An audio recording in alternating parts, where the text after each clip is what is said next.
All right, let's go. As ready as I'm going to be today. Hello, everybody. Happy Monday. Happy Monday, everybody. How we doing? It is red. The excitement is just palpable. Gorley, thank you for 10 months, but you come in here saying go Knights? We got a problem. Danny, thank you so much. XXM, thank you for the 5 gifted subs before we started. Hi, everybody. How we doing? I just watched today's video. I need more. Go wild. Yeah. They tied it, right? 2-2, I think. Yeah. Yeah. Video this morning. I'm sure people are going to want to chat about it, which is kind of why I don't really have much planned today. We're doing a little bit of grindy work. So go watch it if you haven't. Go Flyers. They're doing amazing. Yeah. Go Avs. I mean, yeah, whatever.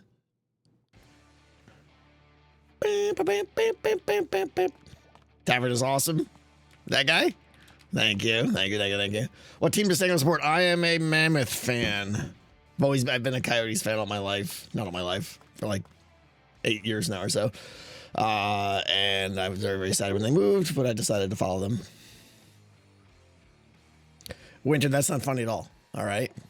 It might be true, but it's also not funny. All right, I gotta help False out. She just put out a request. She wants wither heads, just like our wither skeletons. So I feel like I should have a whole bunch more, but maybe not. Oh, they're probably are they in my special? There they are. Yeah. All right, let's give her some. Bloop. Bloop. Sure, we'll go 16. That seems like a good amount that she'll be very pleased with. All right, we gotta go find Falsey. So today we'll be doing some chatting, getting some feedback on the multiples of 3 would have been a good idea. Yeah, good. That went through too fast. It's for banners. She wants them for banners. They're not for wither skeletons. Watching Jimmy's vlog, you're not lying about Gem skating? Yeah, Gem's a really good skater. Look at these. Look at these boxy chunks I haven't even loaded. What's up, people? How you doing, man? I think today the task might be, by the way, is the music too low? I turned it down quite a bit. Let me kick it up a little bit. You love the village house design? You mean the tavern?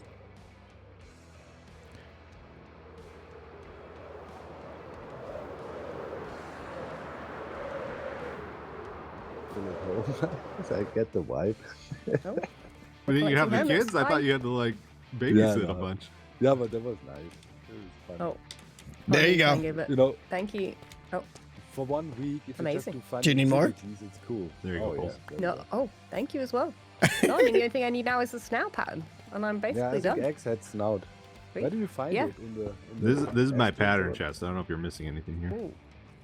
No, I think I've Whoa, got hey, everything whoa, else. not Whoa. Wow. Jerk. Okay,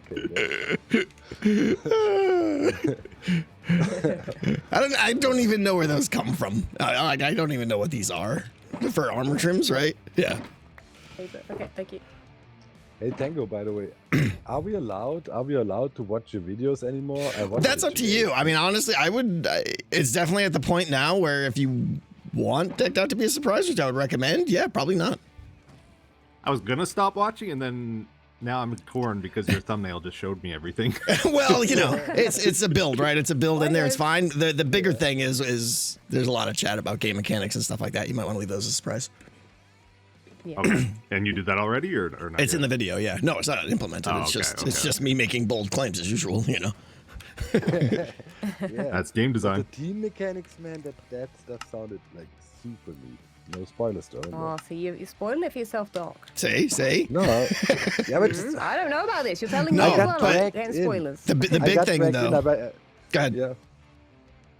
I was fascinated by the effort you put into Yeah. with the way you presented it, and then you had all this text on screen. I was like, man, I really need to step up my editing, and then I needed to watch through what was happening, and then I was consumed, and then I watched it. Then I thought to myself, Yeah. maybe No, should it's have fine, not it's watched fine. it.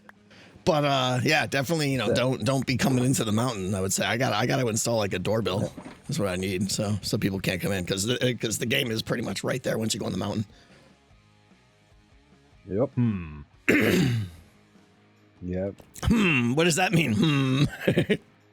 How you gonna? But if there's teams, you're gonna randomize teams, or is it gonna be regional? Don't you worry. He's not randomizing, is he? Yeah, random? No, way. come on. I'm not. When do I Can't do leave that anything up to random? chance. No. Don't Yeah. tell us. Secrets. It'll all How happen. much bribing do we need to do to get on a good team? That's the Yeah, real well, question.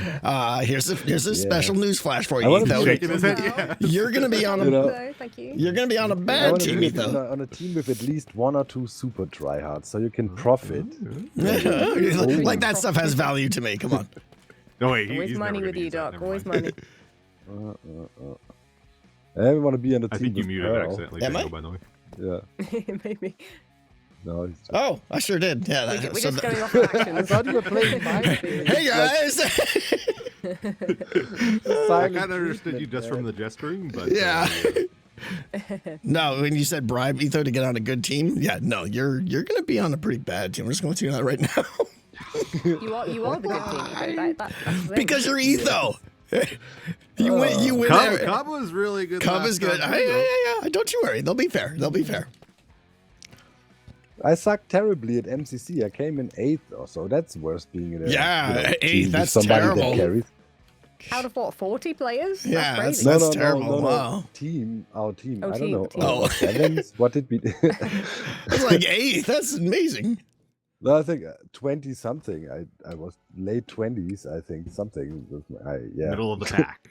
Good place to Yeah. be. Yeah, I think I was like Average. 27th, and I was not happy. So yeah, Oh, that's pretty decent. Tango. was it maybe? It was probably. I don't even know if that was the number. What place? Chat. What place did I come in? It was probably like I don't even know where I was. horrible. I think XB in our team he came in 8th total, like Oh, really? individual player ranking as first time Wow. player. That's huge. It's like he clutched. That was crazy. XP's pretty good. XP is always Yeah. he's a gamer. He's a gamer. Yeah. Yeah, he is. He always is humble and flies under the radar. Yeah, right? exactly. And then it's like Yeah. quietly snuck up to Just 8th place, carrying Low key us crushes silently. everybody except the tryhards. Yeah. Hey, Cup was good too. I mean, Yeah. Details. yeah, but that was fun. MCC team, it's got to be Tango and B-Dubs together, like the two that really don't want to be there. Force them together. Well, so they that's why I was jealous of the C team, like, because they had 4 people who were just like, whatever, they don't care. You know, that was the team I needed to be on. Yeah.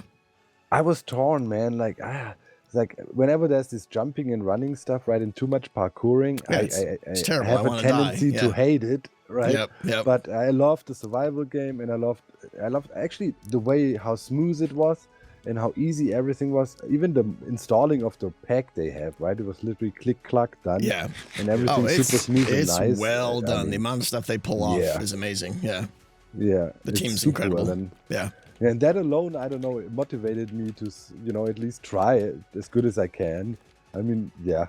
I'm also always struggling to really try hard when it comes to competitive Minecrafting. I don't know, that's just, it's hard. Yeah. That's not my game. My game is the creative side for sure. Yeah. False, is this For your me, it building? was always about relaxing, right? But Yeah, this is my build. Yeah, I love This it. is the shop.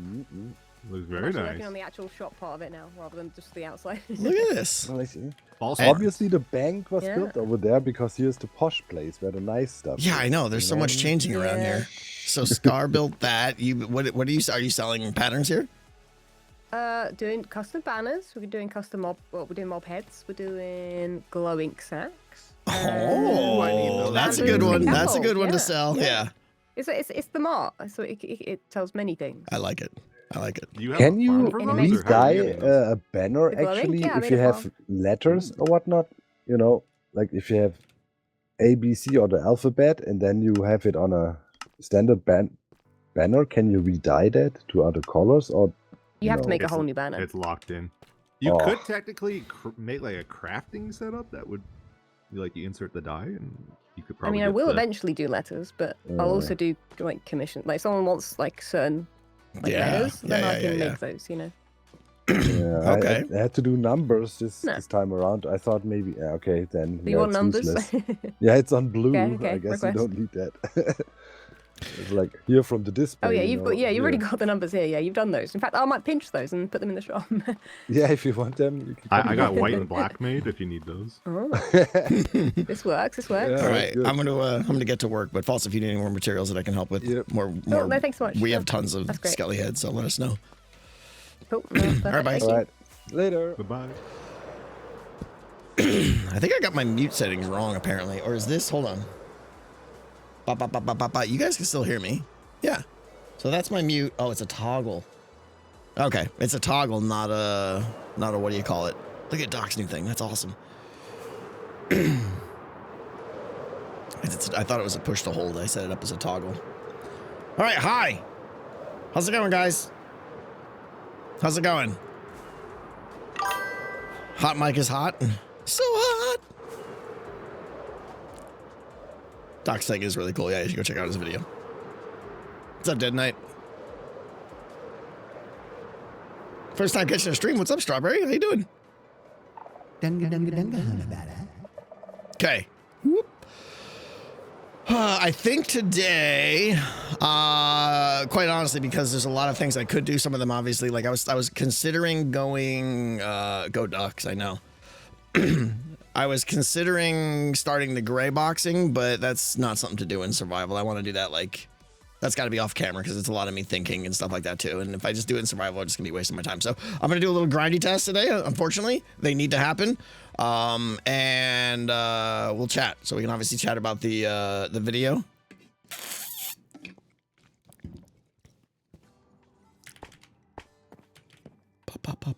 Go Oilers. They're going to need some help, yeah. Wardens? No. So what I want to do is I want to set up the, I think I want to set up the wiring for the wardens.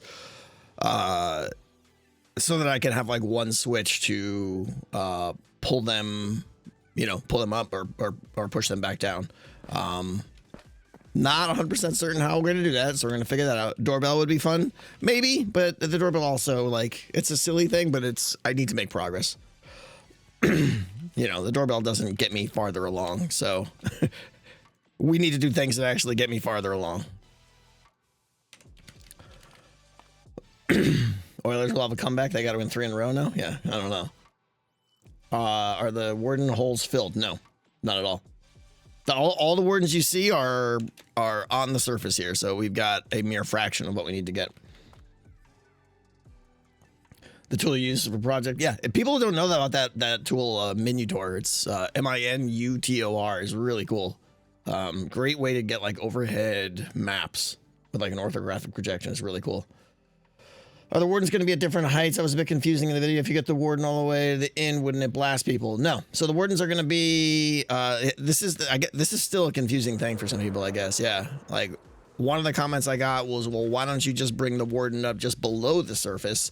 The reason for that is because the warden projects like a sphere around them, right? 20-block sphere they project. And if I don't bring the warden up to its full height, meaning at the height of the player. If you take that sphere and drop it down, 3-4 blocks, the size of that influence sphere gets much, much smaller because you're only getting the top of their sphere. So that's why I've got to bring them up into maximum range, up into the height. And then the question is, like, why are they not going to blast the players? Well, because they're going to be inside wool. And the only way they're going to know the player's there is if the player gets within 6 blocks of them and hangs out next to them for, like, a decent amount of time. So it's going to be very unlikely that someone's going to get blasted. The bigger thing is they need a full, because like wardens are 1x1, but they need like a full 3x3. They fit in a 1x1. Here, I'll show you. Right. If I put a warden inside this, they'll fit in there and that's fine. And I can cover them and that can be made out of wool and that's fine. But you would see their bits out of the corner because they're like their hitbox is a 1x1, but they'd be visible, and I don't want people to see the wardens. That's like kind of weird. So we actually have to go like a full 3x3 like that, unfortunately. So I think what I need to do is, what's up, Noises? I doing? Is make like a bunch of trees, or maybe Scar can make me a bunch of trees that are like super kind of chunky at the bottom and get thinner as they go up. You know, something like this, like like there'll be trees like that. Walls in the corner might help, but I think even that I got to experiment if walls. Yeah, basically some fat bottom trees. Yeah.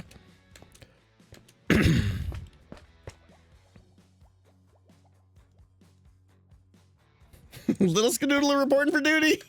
How's it going, Worth Girl? All right, so let's see. I'm gonna need a bunch of that and a bunch of those. All right, so this is again, I'm like making things up on stream. I'm gonna need a master switch. So let me talk about warden pop-up stuff a little bit, and then we'll talk about the video and stuff like that once we get working. I'm gonna need a master switch to pull all the wardens up. The speed at which those wardens respond to that request is, I would say, mid-range. Like, I don't want to take forever, but it doesn't have to be instant either. Are the Mistwell Caverns cut? No, Schnappers. By the way, I love your name. So if I go with a straightforward approach and just do redstone dust with repeaters, you know, that's every 16 blocks is what? 1/10 of a second. So every 160 blocks would be a second. So it would probably take like 3 or 4 seconds for the farthest wardens to actually activate. And then the time it takes them to go up the bubble vader, which is another 4 seconds or so, maybe. It might be like an 8-second delay between like when they hit a certain critical fear level before fear actually hits them. But that's not that horrible, honestly, like, because as long as you still receive the effects, if they're a little delayed, I'm okay with that. Like, but I'm debating doing like instant wire line or something like that, but that's going to make it a lot more, I don't know. I could just do like the what do you call it? The simple instant wire where you retract the piston heads with the redstone. Here, I'll show you. I mean, I'm sure anyone who's dabbled in redstone knows this, but you can do, because turning them on fast is more important than the speed at which they turn off. Give me some. Do I not have any sticky pistons?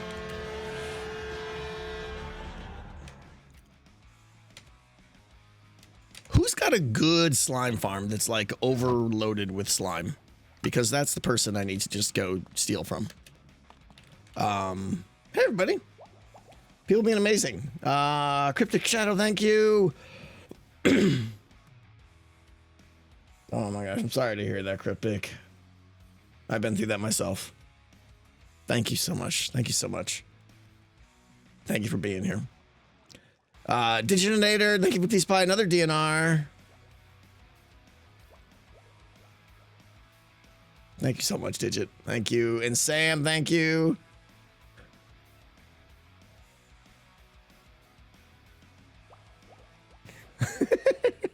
Goes back into the darkness. Thank you, Sam. Oh, Doc has one. Did Doc say he? Okay. Because I might want to steal from Doc. Let's see here. Give me a lever. Right. So you go like this. You do this. You throw that on the ground. Right. You take this out to like maximum length. You do that. You do this. I'm half doing this for myself too, so I remember how to do it. Right, and then you can chain these together like so, and like so. That space there is obviously important. Right, so you can turn them on. Turning it on would be slow, but that is instant because it retracts the block instantaneously. It takes a second and a half to pull it forward, but you can see there's a delay there, but watch, bink, it's like instant all the way down the line. So I think I might do this because it's obviously fairly cheap, assuming I can go steal some slime. And then that means that turning on or activating fear will be fast, but deactivating fear will take some time, which, you know, We're okay with that. Does that make sense? I feel like that's kind of the... Exactly, and save from desync. Yeah, there's a lot of instant lines that could be like desynced and stuff like that.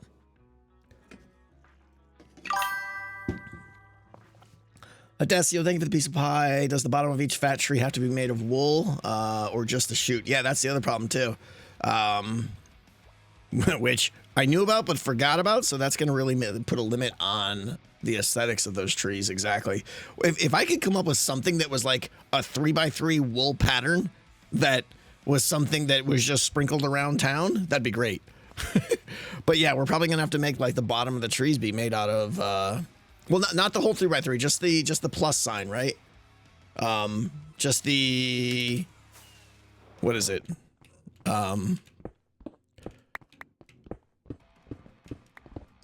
Just that.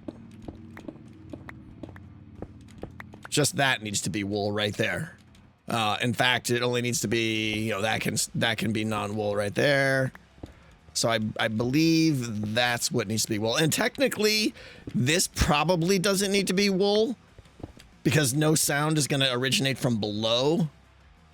But I think the warden head is up there. So I don't know. Maybe we could even get away with like maybe just that is wool. Depends on what their height is and stuff like that. I'm not sure. But that's a problem for future Tango. Boulders, maybe. I know you're a big Critical Role and D&D guy. Have you played Dagger? I've not played Daggerheart. I bought it. I have it. I kind of glanced through the book and I like the systems, but I just haven't had a chance to play it. I'd love to. And I'm not as big of a Critical Role person. I mean, I still love them, but I don't watch Critical Role anymore. Okay. Yeah, let's go see... Maybe Doc. Maybe we can go steal from Doc. Because I really could use some slime.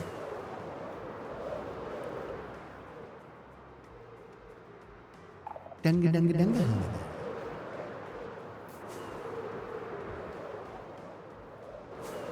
the piston line, if the line is long enough and the pulsing fast enough, couldn't the retract catch up to the extension pulse?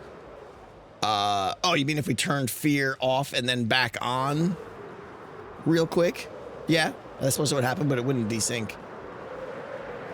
Was that a skizz clip? Yes, it was. All right, where is his slime farm? I thought it was like, it's probably like right underneath this. I never know what's going on with Doc's place.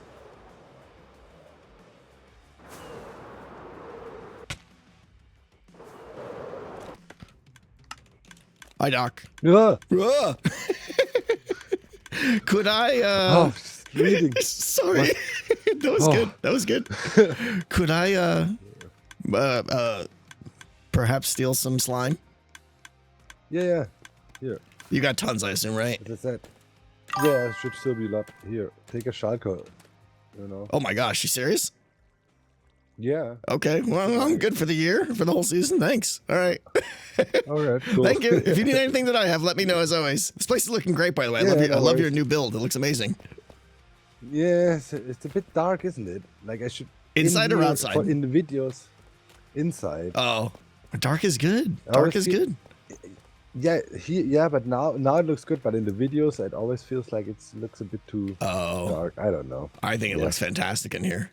Right. You haven't neglected the aesthetics and it's looking great. So yeah, very cool. Yeah, we'll see. Keep it Maybe up. I need to brighten it up a bit, but yeah, it's all All good. right. All right. Good luck. Later.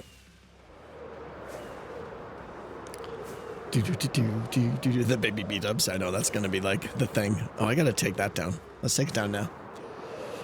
I know, that's amazing. I just got a whole shulker. That's a lot of slime.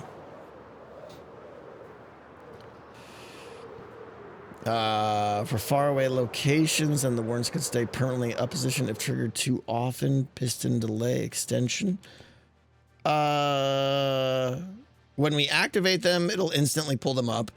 When we deactivate fear, it'll take time for them to come down, but it's not like fear is going to be going on and off, on, off, on, off.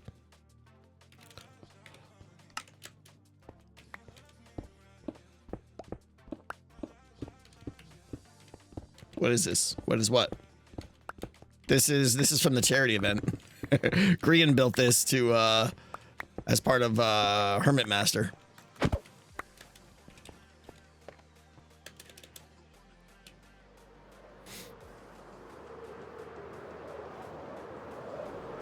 By the way, did you go around placing lightning rods? Yeah, there's lightning rods. I don't know. They're everywhere. I have like 20 lightning rods covering the entire mountain.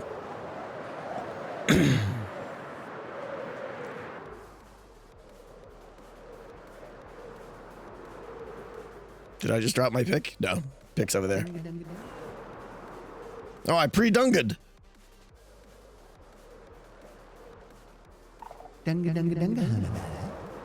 Okay. Let me put some of this stuff away that I just stole. Boop, boop, boop, boop, boop, boop. Boop. All right, I'm gonna need even more sticky pistons, probably. I don't know how far we're gonna get. No, it's 50-50 whether you get Skiz or me.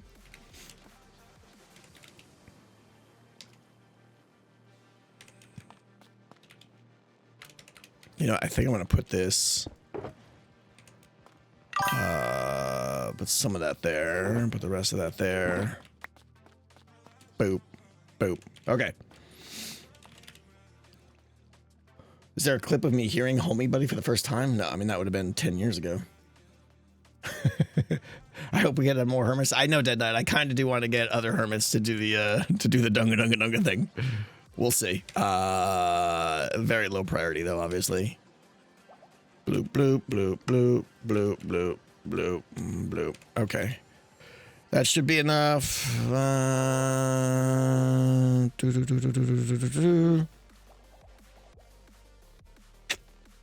Let's go see.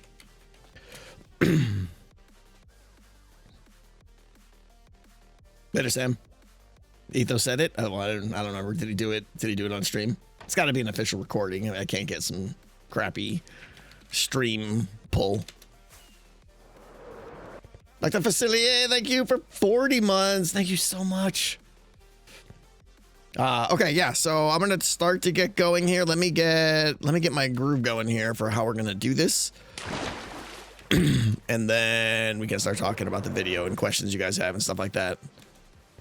I think I want to see. This is the problem. I think I want to do like a main line. Oh, but see, this is actually a warden spot here. So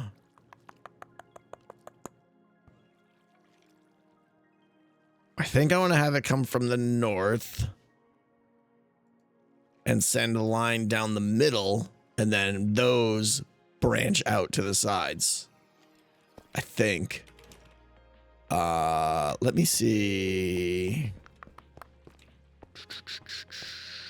I think you want to go from the edges in. Walls in the corners work 95%, but the warden does some animations, then tiny. Yeah, Lord, if they aggro, then there's no way to stop them. Even in a full 3x3, if the warden aggroes something, then when they bend over, they're totally visible, but that should never happen in my game, so it's fine.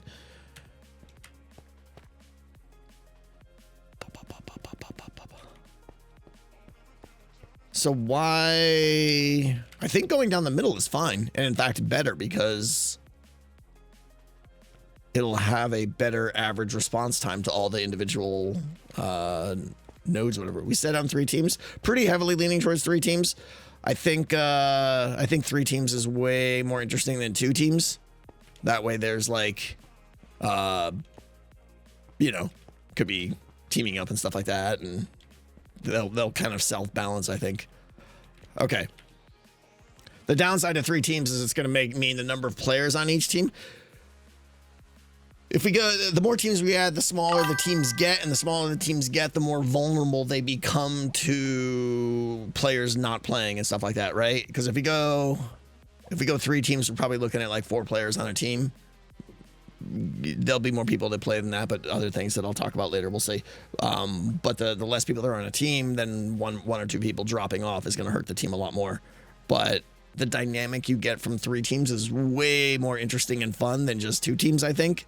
Because with just 2 teams, it's like, well, that's the better team, and that's it. Where with 3 teams, you could like really, you know, They can team up. They could do little alliances and backstabbing and stuff like that. It gets a lot more fun, I think. And going more than 3 teams is not an option. I mean, it's an option, but it'd be a bad one because then, you know, the teams would just be so small.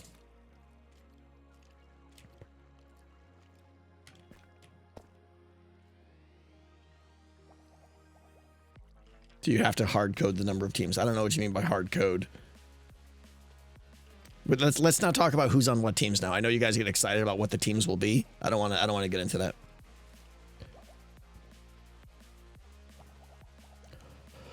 The most common problem with 3 teams is that third team usually gets shut out by the 2, but there's pros and cons. Oh, I would think the natural tendency stereo base is going to be who's ever winning, the other 2 teams will fight against. And that's a good thing. I don't think one team is going to get, the bottom team is going to get double teamed by the teams on top. So it should self-balance.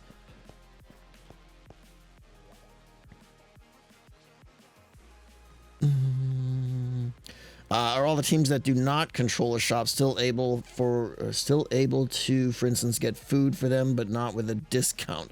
Good question, QB. You know, in other words, can everyone get some food from the tavern, and just the people who control it get more? I'm right now leaning toward, if you do not own a shop, it's turned off. Like the ownership of the shop, there'll be lights that turn on, right? If you own the shop, all the lights inside will turn on and it'll be very bright in there, and you can go inside and do the things you need to do. If you don't own the shop, it's going to be dark, and you know, everything about the shop will be deactivated. So I think that's a better, clear, consistent thing, instead of like shops giving partial advantage. It's just you own the shop, you get it or not. That does mean that I need to counterbalance food elsewhere, obviously, to make it so the people that don't own the shop still get enough food to play the game, and that's obviously something I'm keeping in mind. All this stuff comes with a lot of balance. Like I kind of outlined the benefits of the shops in the video, and I'm sure everyone was like, oh, this shop is clearly the best, or that. Just keep in mind that everything can be balanced, right? The amount of food, the amount of potions, the quality of this, the quality of that, all that stuff can be balanced. So, all right, what I want to do here is figure out, is there a warden here? I'd like to test this on one that doesn't have a warden. Do I even have one that doesn't have a warden? I don't know. Is it possible for a tie for ownership? No. If you watch the video, that should be pretty obvious, Bert. How to stop a team from grouping all their runs? Yeah, Jake, that was a question, and that's a legit concern. I'll have to balance that. I mean, there's still a lot of things to be tweaked, like the rate at which I give out merchants candles, the rate at which merchant candles can be applied. Maybe, I don't know. Maybe the whole mechanic of how you throw in merchant candles needs to be reassessed, because you're right, because batching your team runs will be more advantageous, because you could just have like one guy go in and, you know, they start claiming all of them, and oh guys, we play at 3 a.m. get the whole team together, right? And then they receive the benefits of the shops because the team is running all their runs consecutively or back to back. So we'll see. Puzzled Bear, thank you for the piece of pie. Thank you for all the hermits for the charity team going through chemo. Just knowing the kids going through this can have some fun is amazing. Yeah, first of all, so sorry. Best of luck. My hospital doesn't have any carts, but I'm going to talk to social worker about them. Absolutely. Given how much money, Puzzle Pair, given how much money we raised, putting in requests for carts at this point is very possible, I think.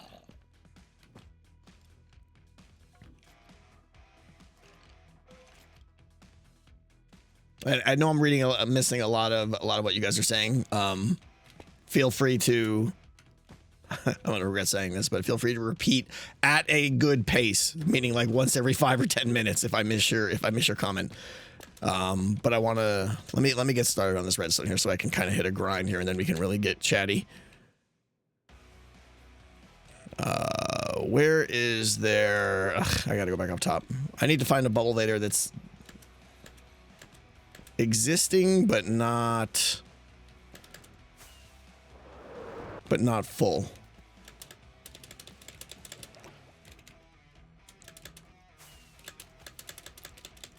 Fly out.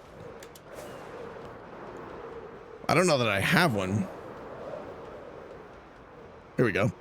Nope. Yes. Okay. This one, so it's 2 rows up first on the lift.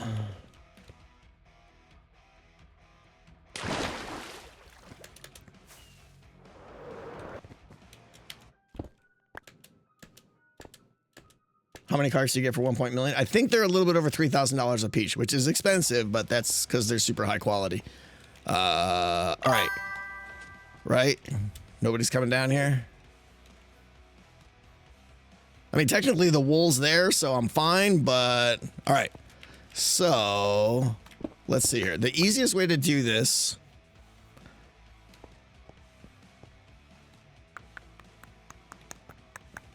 How does this work? Oh, so every time this changes, it just attempts to push that back over. So when it's pushing forward, the push fails, and when it's pulling back, the push succeeds. So let's see here. What if we did...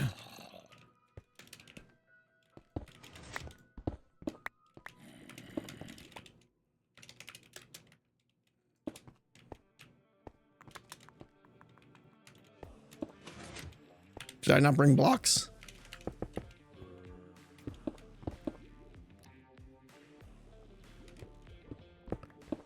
Just trying to figure out what my redstone pattern here is going to be. Because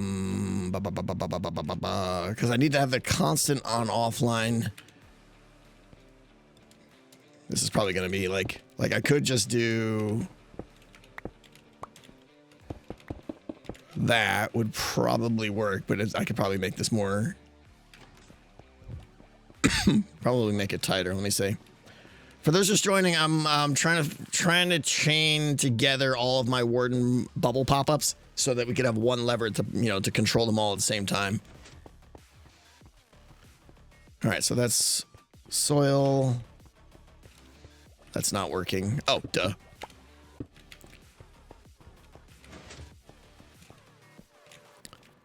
So magma, boom, boom. Okay, so that works.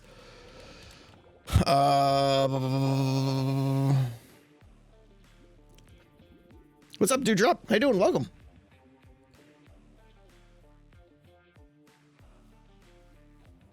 Will hermits be able to do stuff with their guild room outside of the game? No.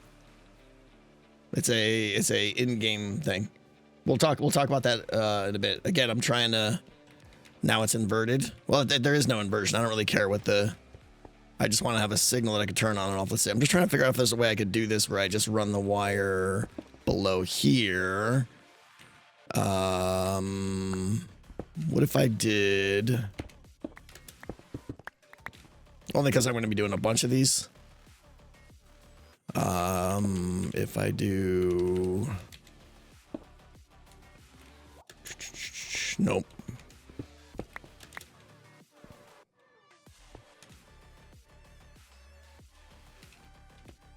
I think the way I had it.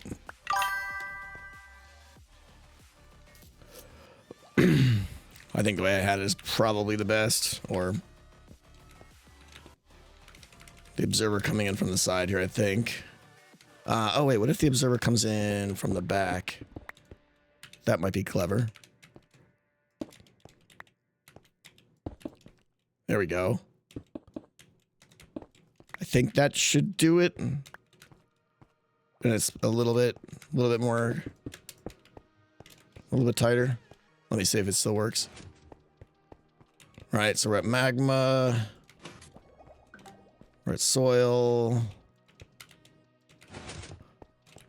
We're at magma. Okay, cool. That works. Let's just do that. And then we got to figure out in a consistent way where we want to set up. So then this is going to run down the main hallway, so I don't have to dig another tunnel for redstone.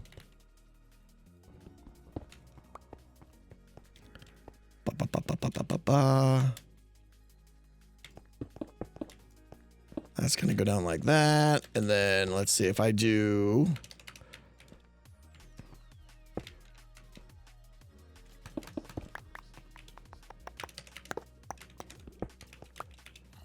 Oh, but if I do this now, I can't get down the tunnel because of the pistons. Oh, maybe I put those in the floor. Let's try that.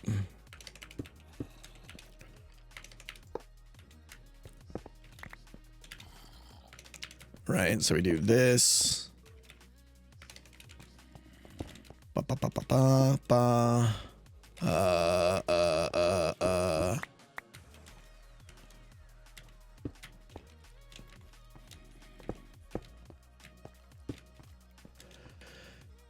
You could do like that, right?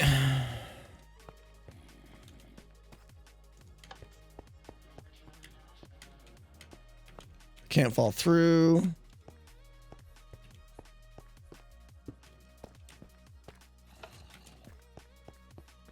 Right, magma.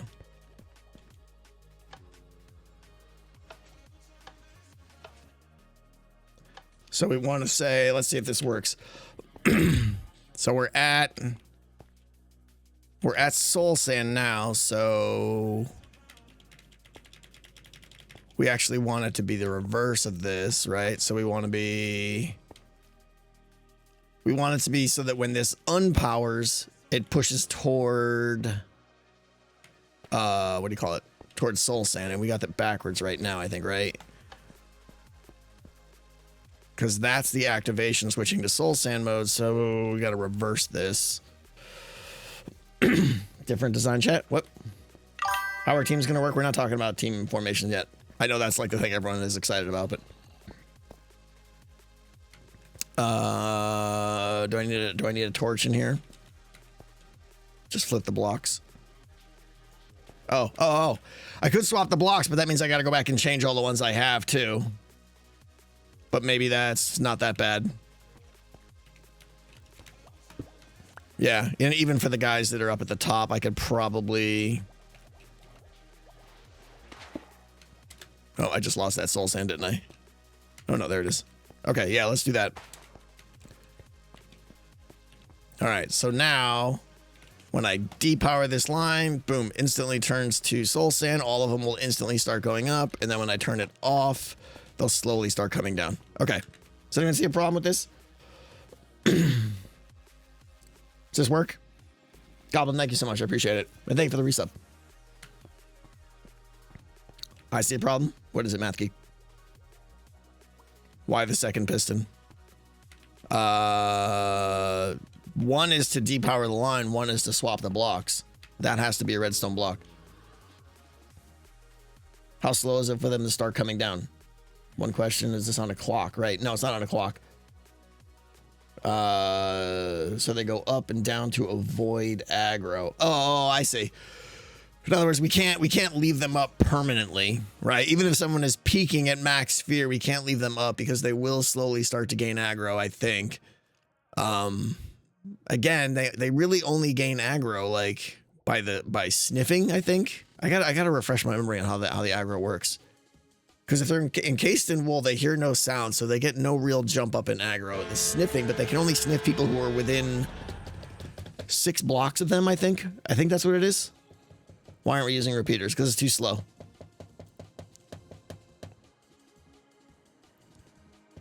I think they only add aggro by sniffing within 6 blocks. They can detect players farther away, but I think that's just for movement. Meaning that's how they'll slowly start walking toward you. So like the actual like gaining aggro is you have to be within 6 blocks, I believe. Are you planning on chaining a bunch together so won't retracting the piston instantly trigger all of them by extending it? We'll have a few tick delay. The goal is I want them to all instantly go up at the same time, Math Geek. I mean, I guess like unless we're concerned about lag or something, but yeah, Demorial.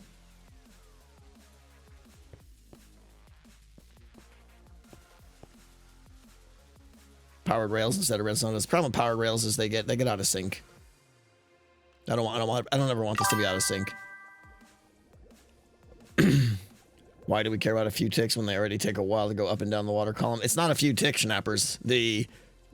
The delay for, if I use repeaters, the delay to get from the beginning of this source when I trigger it to the end, to the far edge would be like potentially 5 or 6 seconds.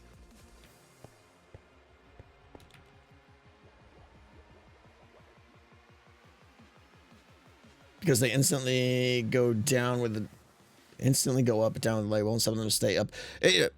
Mike C. Fox, it all depends on the rate at which I do this up and down, right? I'm not going to be like up, down, right? Because then it'll be all janky. It's going to be more like they'll go up, they'll probably stay up for a decent amount of time, and then they'll go down. And then once they go down, they'll probably stay down for some amount of time. Tango sniffing 6 blocks radius horizontally, 20 blocks vertically. Sounds fine. Yeah, that sounds about right, Dead Knight. Might be safe to just leave them up. I could leave them up for quite a long time, Dead Knight, yeah. But again, there will be many places in the game where the player could theoretically will likely hang out within 6 blocks of a warden, and I don't want wardens blasting people.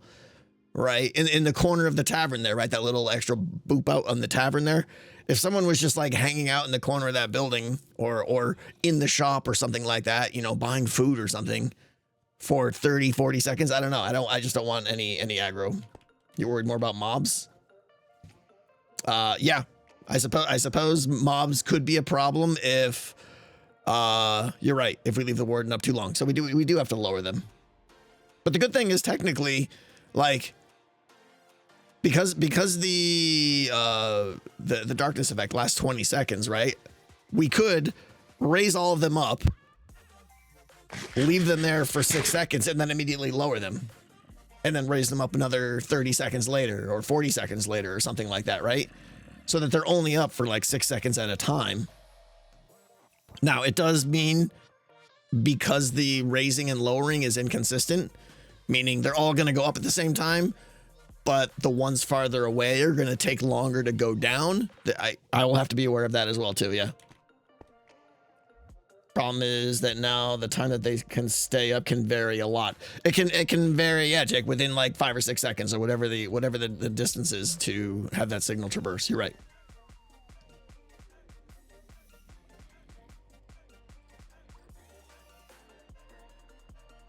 Oh, you want a local clock, Dead Knight, on each one? I'm not going to add a local clock to each one. That's going to be a ton more redstone that I don't think I need. Yeah, Zace, it's complicated.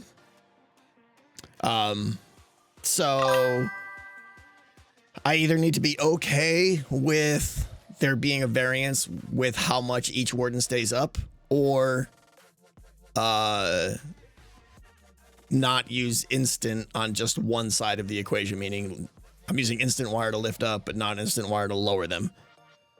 If I switch to repeaters, then I would be accepting the delay at which it takes to raise them up, but they would all stay up for a consistent amount of time, right? It would just be offset.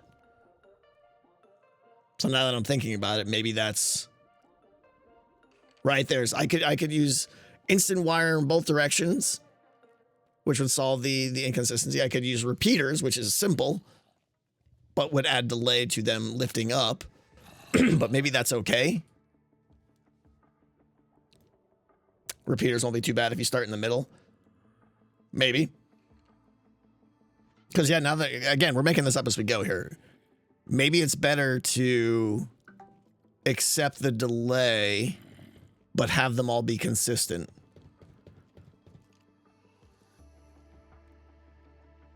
That way, I can say every warden will be up for 6 seconds. Rather than if I go with what I'm going now, it means the wardens close to the signal will be up for 6 seconds, but the wardens far away from the signal source will be up for 10 seconds or something like that. Yeah, I'm starting to think to go back to just repeaters. Because again, it's not like, you know, I'm making these numbers up here, so relax. But if fear was on a scale of 1 to 10 and I decided that when they hit, excuse me.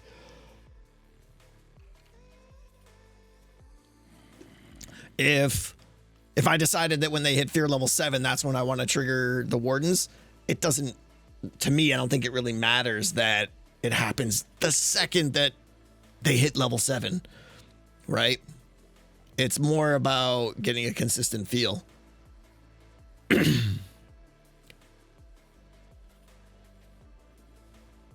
think consistent up for 6 seconds is directly observed by the player. Consistency activation from source is not. Dead Knight, you're pushing back towards just using repeaters is what I'm doing, I think, right? Is it possible to link this to a chunk load array system? Yeah, okay.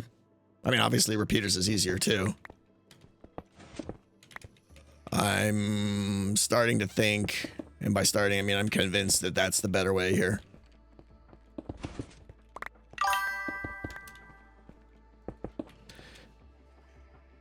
Because response time isn't, I'd rather have consistency over response time is basically how it sums it up. Am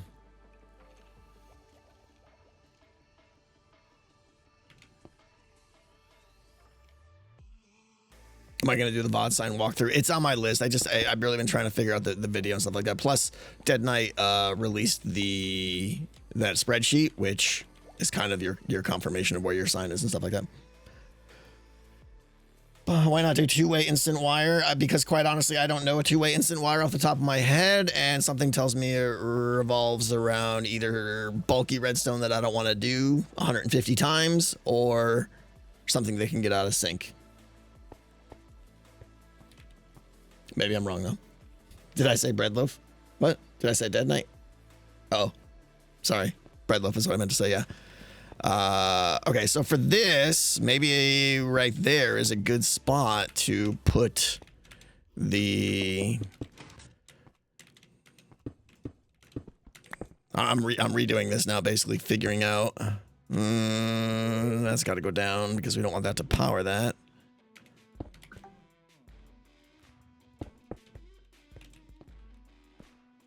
It's kind of janky. Use leadstone? What? Exactly. 2 syllables. That was close enough. You can still have them all go up at the same time with repeaters if you don't mind all of them having max delay. Dead loaf. That's a great name. All right. Is this what I want? I could put a slab there too, but it's easier just to break the block. I think that's fine, right? Let's see, unless... Oh. Maybe to avoid all of these little bumps and stuff. I'm only nitpicking over this because I'm going to be doing it like 1,000 times. What if I just did that and put a block there? Does that work? Probably not. No. Oh, that's powering that through there. All right, the way I had it then. We'll just stick with that.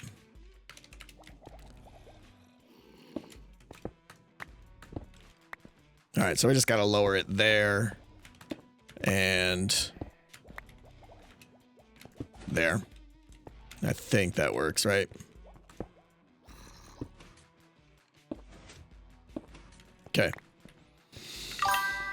Or a slab, yeah. But again, I'm just trying to do this quick and easy. Okay, so let's see now. So, assuming, because I did swap these.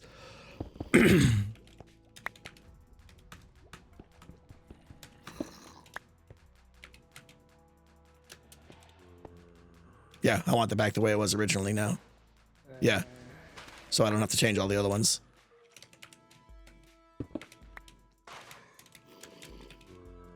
Right, this is the way they all are, so now it's very much a... Oh, what did I break? Ah.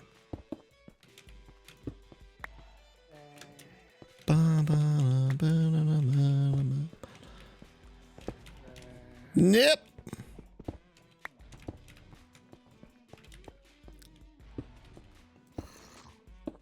Okay, so now we're looking at just all I gotta do is power this line and they all go on. Unpower. Perfect. Okay. Okay. Where do I get started now?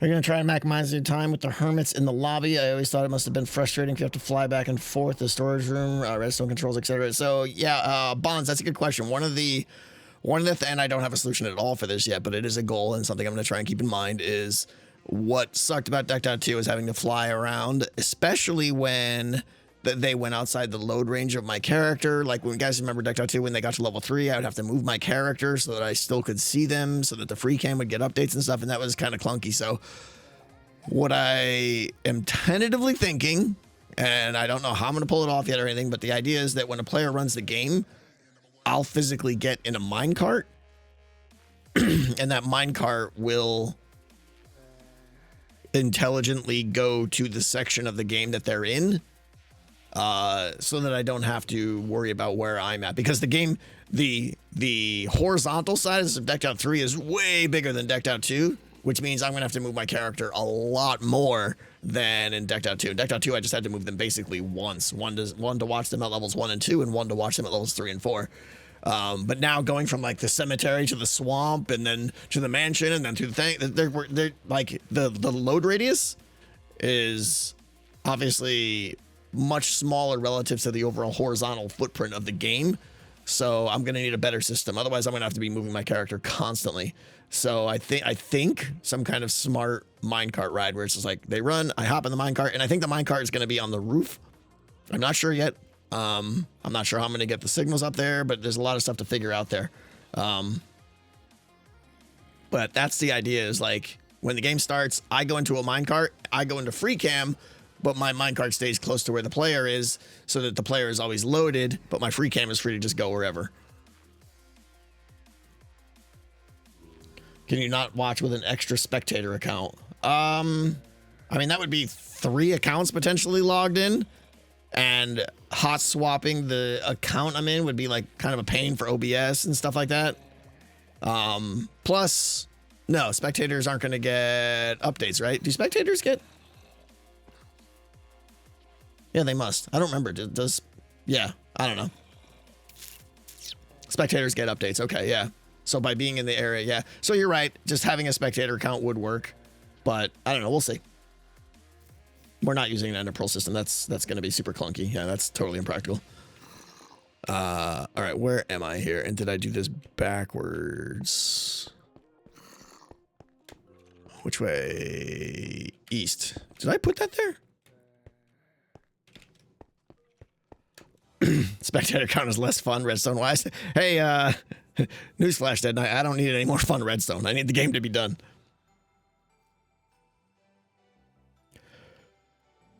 Do you think wireless Redstone could be useful for Decked Out 3, or is it too unreliable at the moment? I don't know what the different... if you're talking about skulk sensors and stuff like that, that's way too slow. If you're talking about other magic using dogs or something, I don't know enough about that, and I don't know. It feels... Who knows? I don't know.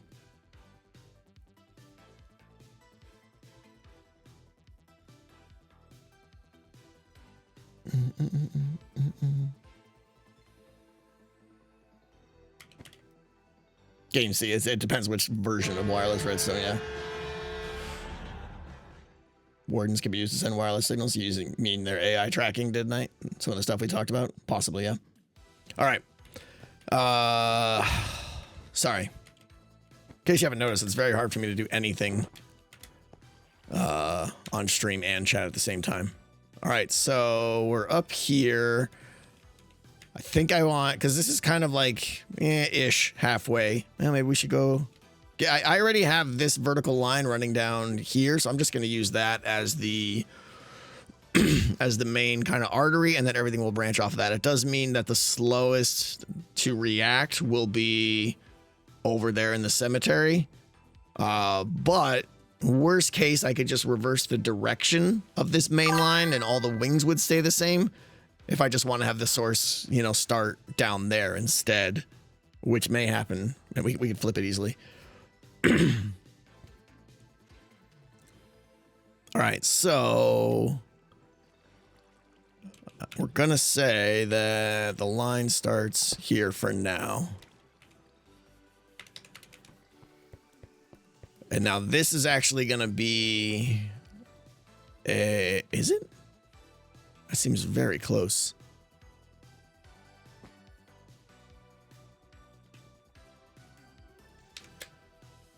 Sorry.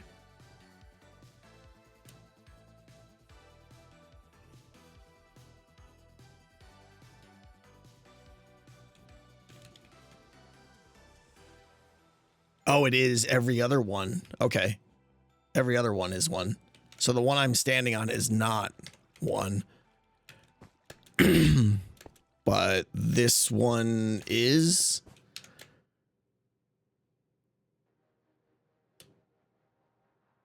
Yeah. Okay. Brain confused.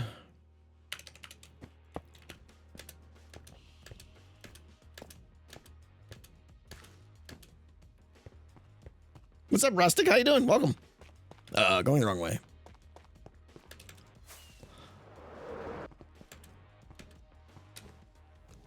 Control points. Does that mean the game knows what team is playing? So you think there will be other mechanics to take advantages? Absolutely, yeah. There's going to be a lot of things in a player's shulker box other than cards. One of the things is going to be the player. I'm probably going to have just like the player's head or something in there, so I know what player it is. And then internally, I'll be able to map that to the team that they're playing on. When I pull that player head out of the box at the beginning, it'll go into like a pre-sorter way before the card processor that will determine what team they're on, and it'll switch the whole system to be like, okay, this team is active, that kind of thing. So yeah.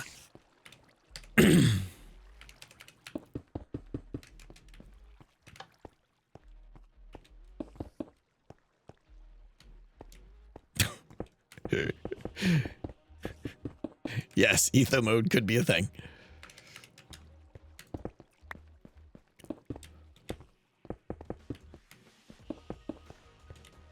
It won't be, but it could be. Okay, so this is. I'll just build the system around this later, because I don't want to deal with it right now. Today, the goal of today is grunt work, not brain work. Even though that repeater, because yeah, that repeater's going to be right there. Sorry. Oh, hi there. Which tunnel did I do the thing? It was the black tunnel, I think, right? Doing good. Random question. What brought you to start decked out in the first place? Yeah, it all originated from the board game Clank. I'm a big board game player, or a big board game fan. I don't play them nearly as much as I want to. Right. That's a future Tango problem. Let's just lay some redstone. We'll figure it out later. But I don't want to have to add another redstone tick delay in here. If I arbitrarily put these repeaters down, then part of the design of the uplift elevator has a repeater like right there. That would double the delay of getting down the main signal, so I should get those in place right now. Brain. It is the black one, right? Man. Yeah, okay, so it's this one. Yeah, so there's going to be a repeater right there. So I'll just put that repeater right there.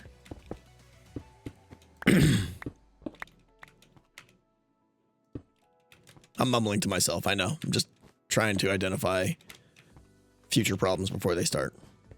All right.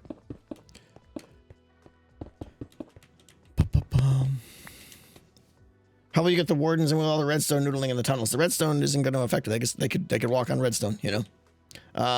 Lord, the up-down signals can have an issue if it's a certain pulse length. If you plan to use pulses, I'm not using. No, it's on or off. Lord Zerp. Would they get stuck on repeaters? No, I don't think they're exactly 3 blocks high.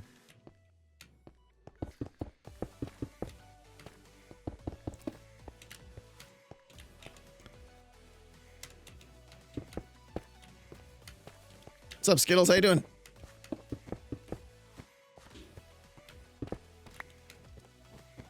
All right. Yeah, questions that I missed. You add an extra tick to a repeater, I think.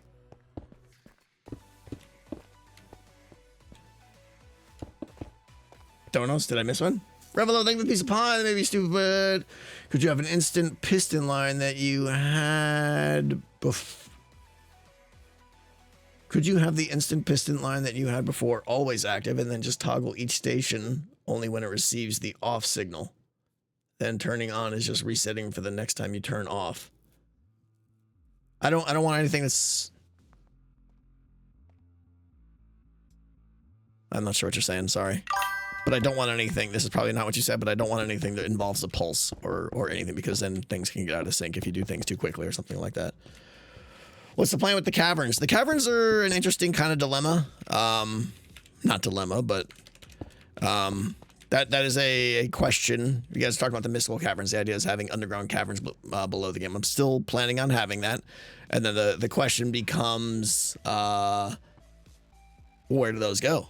The short answer is they're going to be below the playable area in some cases. So I do have to accommodate for those in my redstone and stuff like that. They may even go below the redstone layer.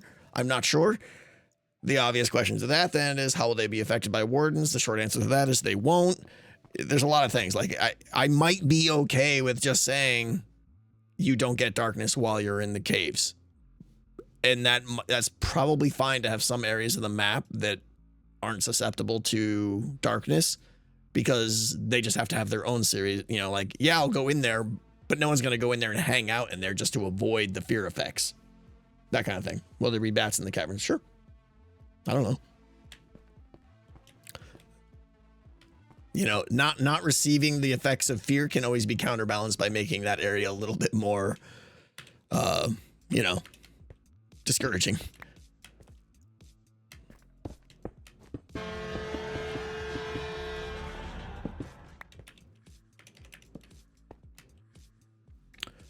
The best, Davis. Thank you for the $10. ZO2 inspired me to go back to school for computer science. Awesome. Congrats. You graduate next week with honors. Amazing. Amazing. That's fantastic. What a great decision. Davis, congrats to you. That's amazing. Why not have an early trigger on the warden system to account for delay? I trigger warden raising at 6 point. I mean, sure, Demorial, it doesn't matter with it. Yes, I could do that, right?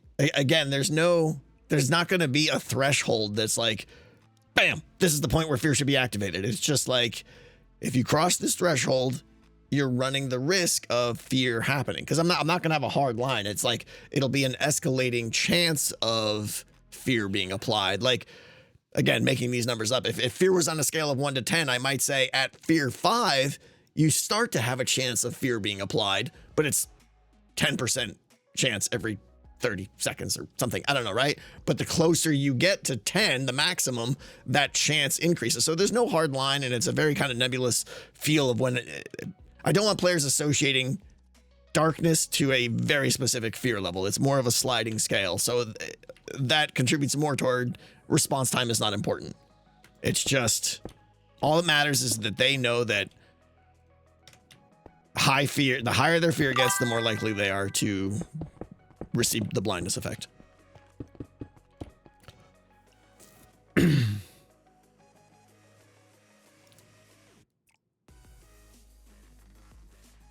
Exactly, girl. Yeah. How will logic work for mob spawns, and how will you track the player locations within the floors? Mob spawns is going to be tied to Omen. I haven't figured out exactly how I'm going to track the player. There's a couple of options. The short answer I'm leaning toward is sprinkled calibrated skulk sensors with waterlogged shriekers sprinkled in like micro zones.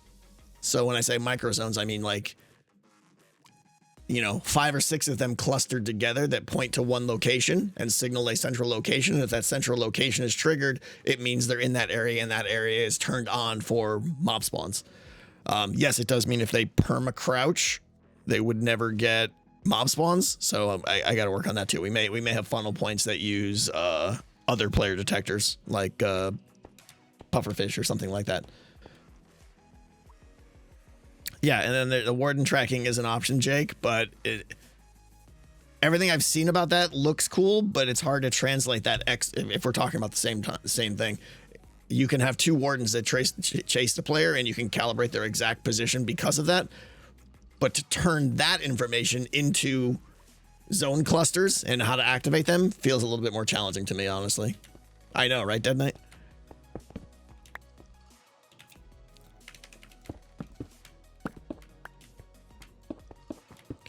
I think this is one right here.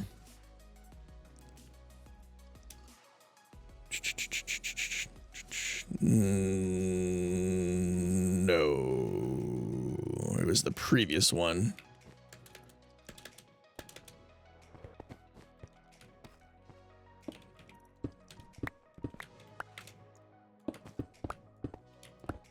Gah.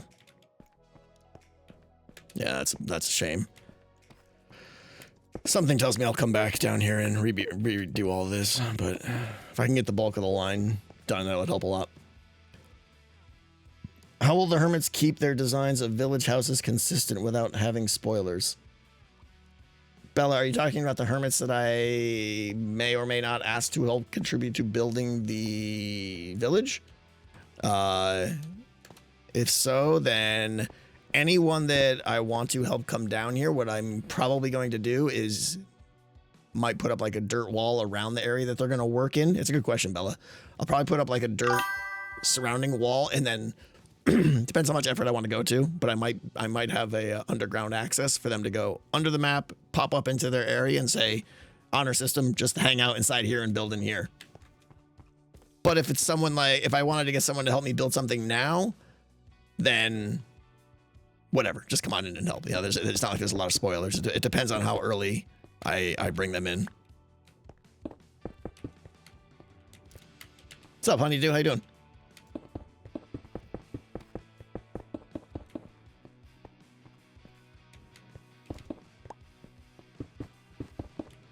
Is treasure going to work similar to Deck.2 droppers in specific areas?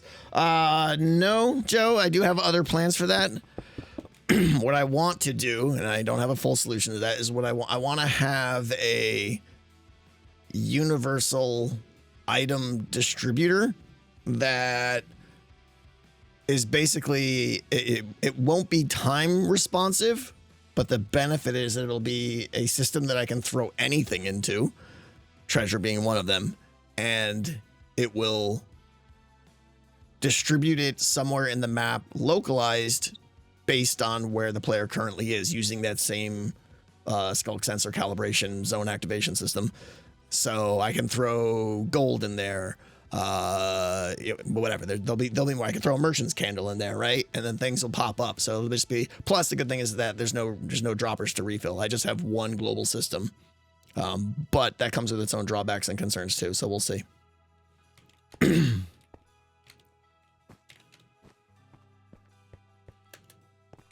Yeah, I know I'm not getting the warden spots correctly here. My focus right now is chatting with you guys and just laying down some crude redstone. I've resigned to the fact that I can't do both. So I'm going to come back and redo some of this. I just want to basically get the dust down for the most part. Will we see Rusty again? Probably not. What's up, Han? How you doing? That's what I'm saying to Jake, yeah. Sakura, thank you so much. You help me too much as it is, Sakura. You do not need to do that. Thank you. Kimmy, thank you for the 5 gift subs. Thank you, guys. TK Girl, thank you for the biddies.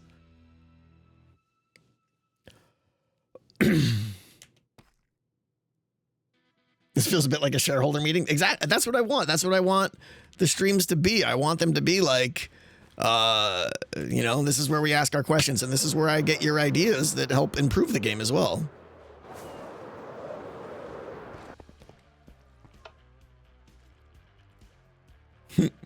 Outside of Redstone update range. That won't be a problem because the game will be chunk loaded, but that's a problem if the game is not chunk loaded right there. Boop. Hi.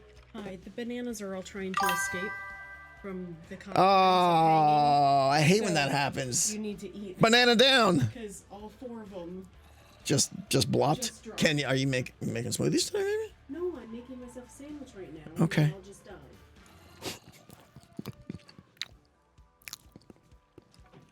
Bananas tried to kill themselves. You guys probably don't have any idea what I'm talking about. We have a little hook in our kitchen that we put the bananas on because if you hang bananas, they last longer because if there's pressure on the banana, it rots and stuff like that. So, but sometimes when you take a banana off, they go brah, and they like flop, and kind of the weight of the banana self peels itself.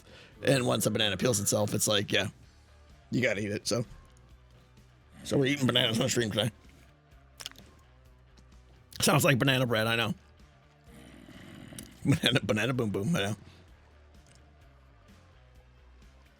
Will you reuse any of your redstone from Decked Out 2? Nope. Okay. So...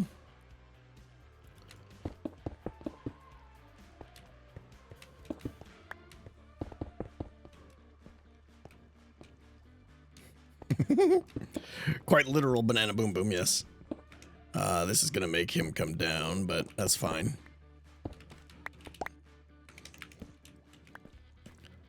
Oh, it's not fine. I gotta be careful here. Wait, why? Why is this not closed off? That should be wooled in. Oh wait, is there not a guy there? There's a guy there, right? Yeah, that's gotta be... Who's running this operation? All right, hang on. I gotta get some torches and some wool. Skiz is running this operation. Yeah. I'm lost. Oh, there we go.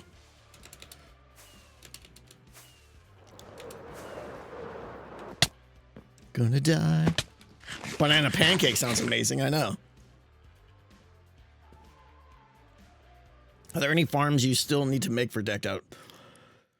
I've been thinking a lot, Banjo. I don't think so. I need a lot of mud. Problem is, there's really not a good mud farm. I've got Ilmangos from a few years ago built, and it's okay. Like, I'm not getting into any of the crazy things where you grow those trees that make dirt below them. They're just ridiculously slow. Unfortunately, I think mud and podzol are going to be manual gathering. What did I come up here for? Some black wool? And some torches? You have a very fast mud farm? How fast is very fast?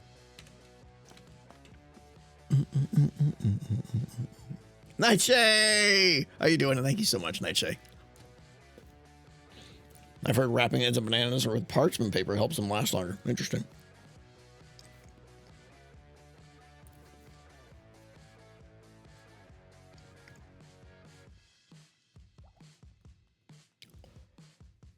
Yeah, I could ask for donations. You're right.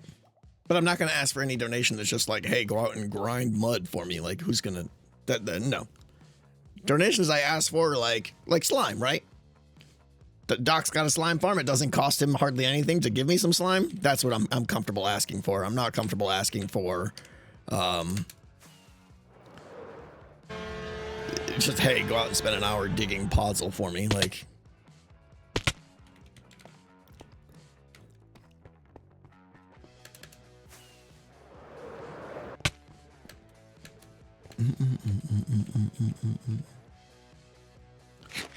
Nova Scorp, any ideas for Decked Out 4?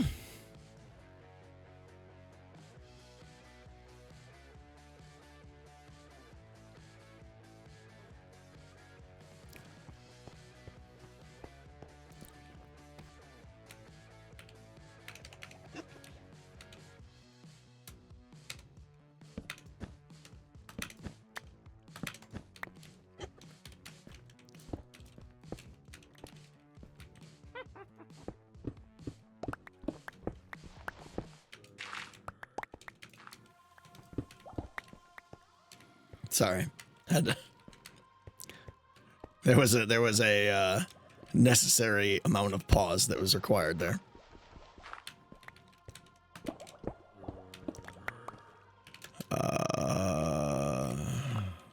Bloop, bloop.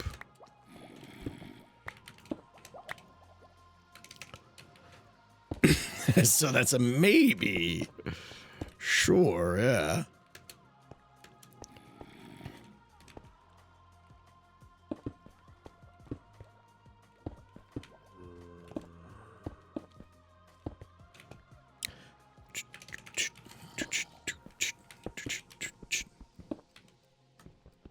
So you say there's a chance. There's a non-zero chance. Let's cut to the chase here, folks, right? Let's pull back the curtain. There's a non-zero chance decked out 3 never happens. At the rate I'm going, it is at a high risk that it's just going to be a pile of poop, all right? So, yeah.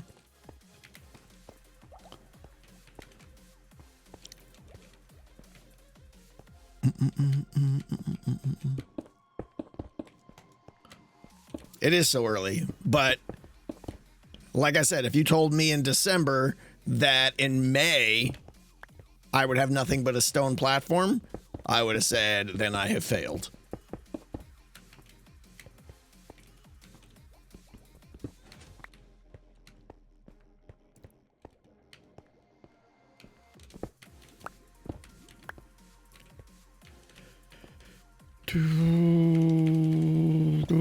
Yep, I know.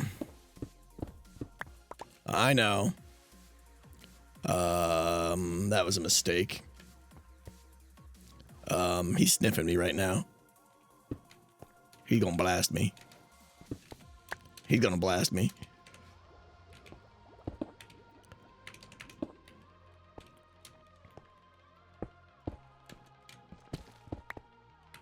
He's gonna blast me. He's gonna blast me. He's gonna blast me. Whoo! Or he's just gonna punch me. Oh, come on!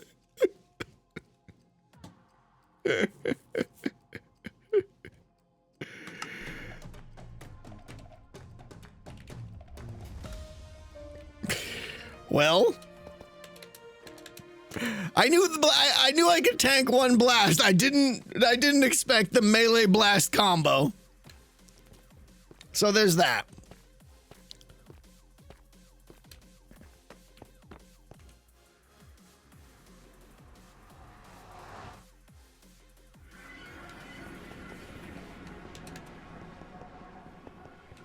Wasn't there... There we go.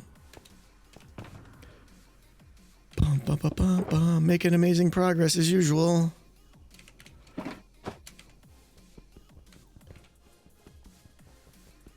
It's a good old slap and blast combo, yeah.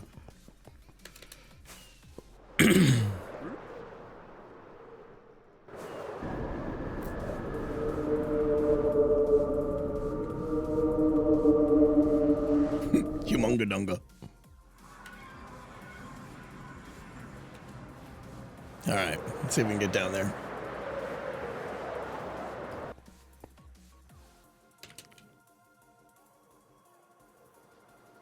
Maybe set spawn? Nah, we're good. North.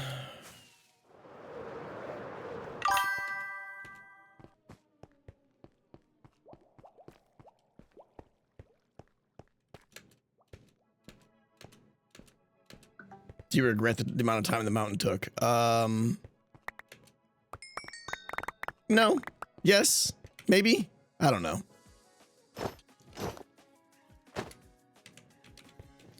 All right. The mountain felt instantaneous. Are you crazy? The mountain took like 2.5 months. Nova score. Thank you.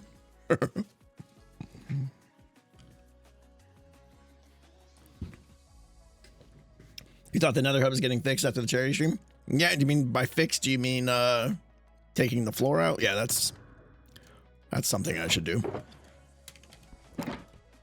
Boop, boop, boop. Porch out power. All right. Will the entrance to decked out be the last thing you do? No, it's a good question, Kenji. Like, I want to get it up there earlier in the season because it's going to be like an iconic build and stuff. But when I do that, it's obviously going to slow down progress on the game. But yeah, I would imagine over the summer I'll probably get that done. Okay. He's right there. He's angry. What else do I have to do? I got to do redstone and dust. This should be easy, right? Right? Super easy. Redstone, that. I need to send him back up too. Will the game be ready by September? That's funny. Considering the size of the mountain, it felt instant. No. Before building any spoiler-worthy stuff, can you delegate the wool ceiling to the helpers? Millennium, no, I can't. That would be a great task to ask for, like, hermits helping hermits, but the problem is that the walls and the ceiling are going to be almost the last thing I do, because they provide, all they do is finish the game. They don't provide any benefit, and having them there is obviously going to greatly restrict my ability to move around and stuff, so no, I'll be doing that myself.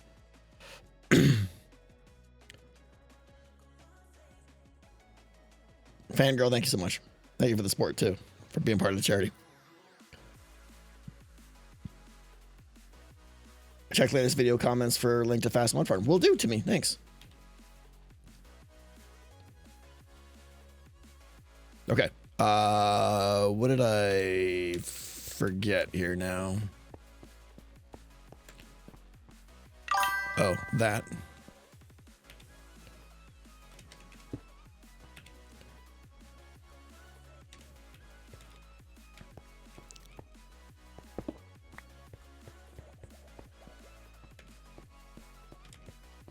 So that's powered, so he should be up right now, right? But I don't believe he is. Oh, he did go up. Excellent. Okay. Phew. Totally wasn't nervous at all. Do you think the hermits would allow non-hermit helpers to come on? No. Nope. Will this be an extra long season? I'm getting that impression, and I hope it is, because, like, I know Etho's starting a massive game and stuff too, so all signs point to that, yeah, season 11 will be a very long season, and I am very good with that. I do not want to keep restarting. Oh, the observer's there. Right. Bloop and bloop and bloop, bloop, bloop, bloop.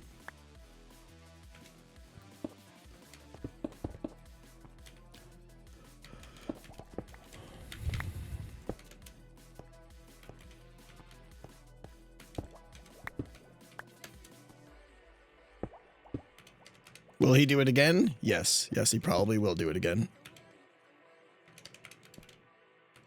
Probably gonna get punched.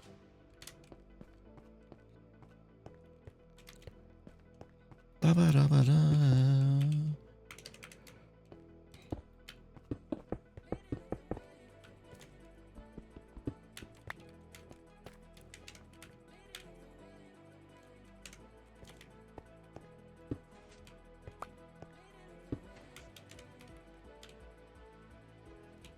I think we're good. Yeah, James, that's not a bad idea, having like a long season and a short season. I think that's good, because then the hermits can plan. But yeah, all signs point to this is a big season. I'm over repeating here, but that's fine. How many times will I die to a warden this season? Quite a few. Quite a few.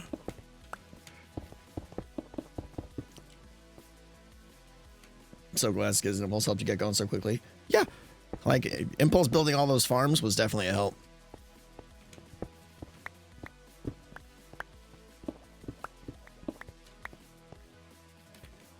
Good for stat poker. Yeah, I'm gonna have some killer stats for stat poker. I honestly wanted to make stat poker again this season, but then I realized that's not gonna happen. So you know. Ba, ba, ba, ba, ba.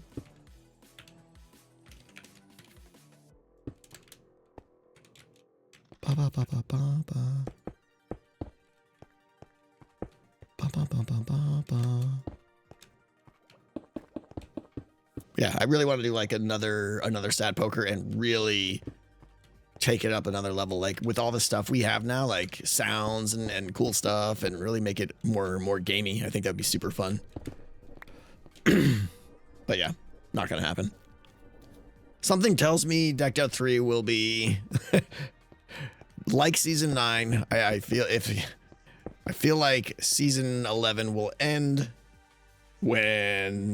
hopefully when Decked Out 3 ends.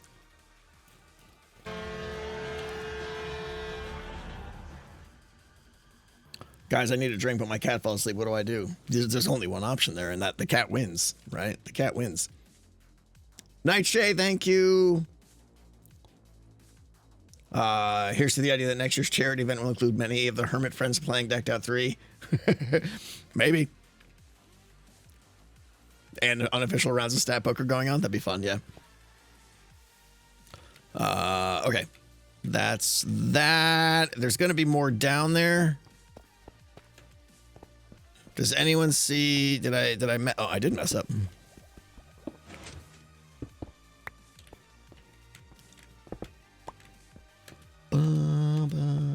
48 months.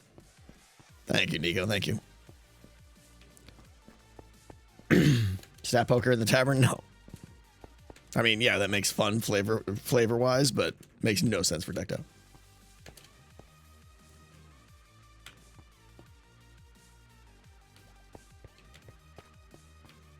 All right, any other questions that I've missed about the video today or anything? Now's a good time to fire away. Stat Poker and Gems Tavern. Are you able to read all comments for the YouTube videos? Yeah, of course.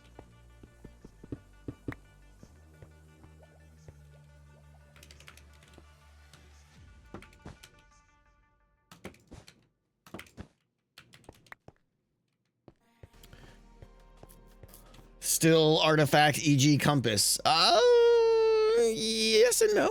Yes and no. Not going to talk about that yet, but yes and no. Sweet. No, I haven't. But there is a spreadsheet. There's a command. Someone wants to hit it where you can see where your what do you call it? Your sign is.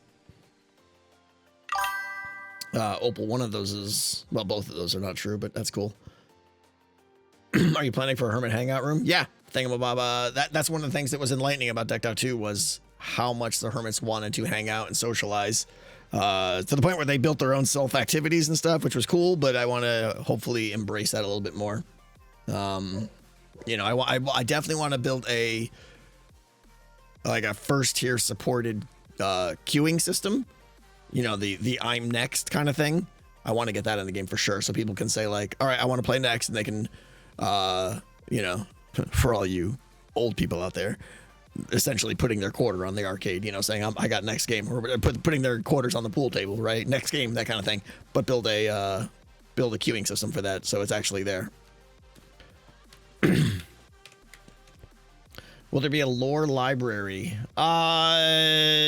There's probably going to be a library in the game. And I do intend to have much deeper story this time around. We'll just leave it at that. How do you balance between life and building the game? How do you avoid burnout? I mean, it's my job, right? Like, if this wasn't my job, I would be taking a lot more breaks, and it would probably never get done. But it is my job, so yeah. There's no burnout. You just got to do your job. Power through, yeah, pretty much.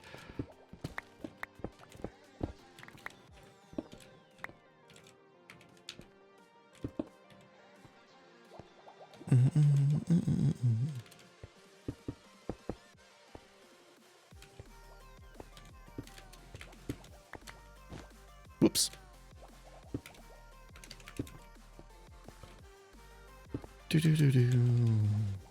Gonna get hit by a warden.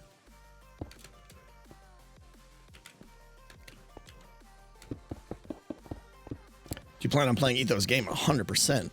100%. Etho has never made a bad game, so yeah. Plans to open the world and bring other Minecrafters back to DO3? I don't know. That's a question for later on down the road. I don't think there's going to be... am I... Am I already past the end of? Oh, I just haven't built these yet. All right, well, we'll just lay some dust here then. In fact, I'm just gonna do dust, and we'll get repeaters later.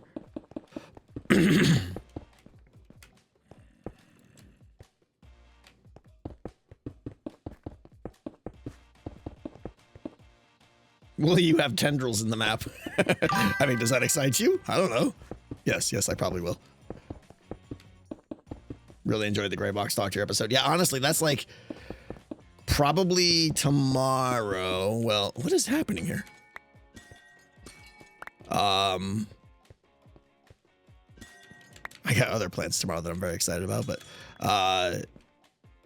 one of the next like kind of offline things I'm going to do is definitely start gray boxing and creative. Very excited about that. Noises, I'm feeling great. Like, yeah, like I said in the video, I'm very excited because it's kind of like I feel like I've unlocked. I can start getting that rough layout of the map was a huge milestone for me because now I can start gray boxing. I can start figuring out where some of my redstone systems are and stuff. So yeah, it's pretty awesome. Gray box with mini HUD. Yeah. I think that's not a bad idea, Monkey, but I think I'm gonna just gray box in a backup world with actual blocks because then I have axiom, and if I want to move a building, I just boop boop, drag, move, done, and it's all very visual and point and click. Where if I use mini HUD, I have to start going into interfaces and figuring out coordinates to move things, and it gets to be kind of a pain. If that makes sense. Please, what is gray box? So you watch my video today, but gray box is a term from, I mean, it's probably from other stuff too, but it's from the video game industry. When you're doing level design, you get your rough idea of how you want your level to be done, and then phase 2 is you do what's called a gray box, where you literally put down gray boxes where you want all your major structures and buildings and stuff to be with no art, just boxes, and it allows you to walk through the level and see scale and line of sight and pacing and how long does it take me to get there and all that stuff, and you can actually kind of do a crude play test without incurring the cost of having to build all the art and wait. You want to figure out if your level is playable before you invest in all the art and stuff like that. Layout prototyping, yeah, it's a basic way of doing it, yeah. My background is meant to be redstone. Not really. I've always been a fan of red and black, but it is meant to kind of match the colors of my logo.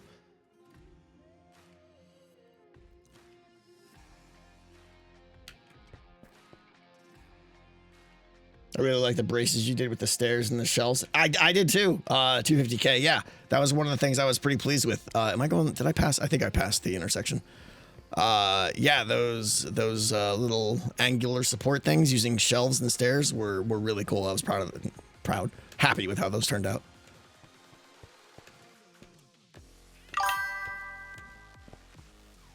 Do you have an IRL budget plan for art and other things? I have an IRL budget plan for audio. I'm going to be spending a lot of my money, IRL money, on actual audio, and it's going to be worth it. I don't second guess that in a second. Just join the stream. What are you making? What's up? Well, we're basically just having a chatty stream as I'm laying down some redstone here for the warden pop-up systems.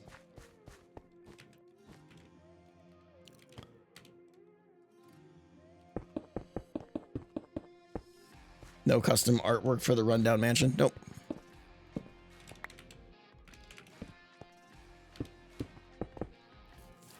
I know it's early, but any merch plans? Stuff is in the works. We'll say that.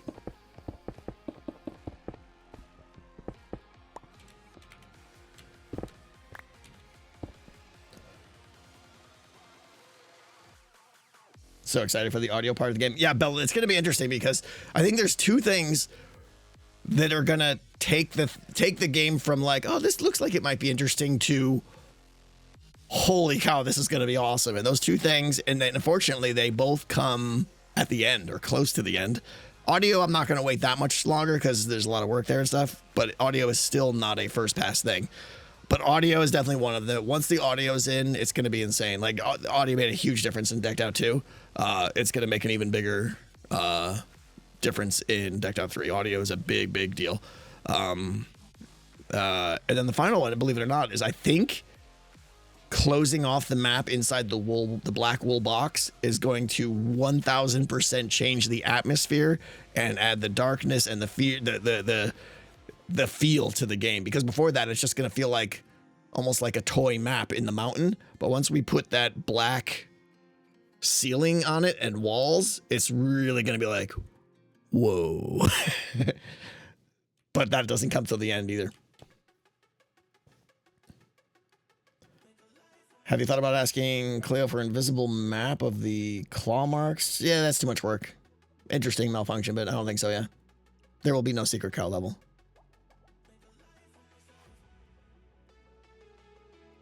I can still hear your stumble when I play Clank. Nice. All that black concrete, right? No, it is 100% wool.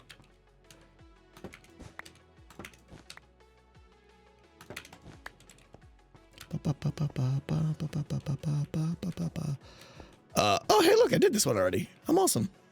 This was the prototype one. I'm excited now.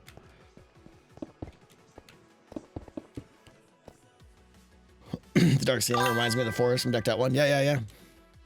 The best part of the ceiling, the black wool ceiling, is that once you get in there, you really can't even see the wool texture. It just looks black. Like, that was one of the things before I even chose to use wool, because obviously wool is cheaper because I can farm it automatically and get, 350,000 black wool, which I'm going to need. But I wanted to make sure that you couldn't see that wool texture because that would really detract from the feel of it, and you can't 100% because it's so dark in there that it just looks black up there. It's great. If you put a light up there, it does, but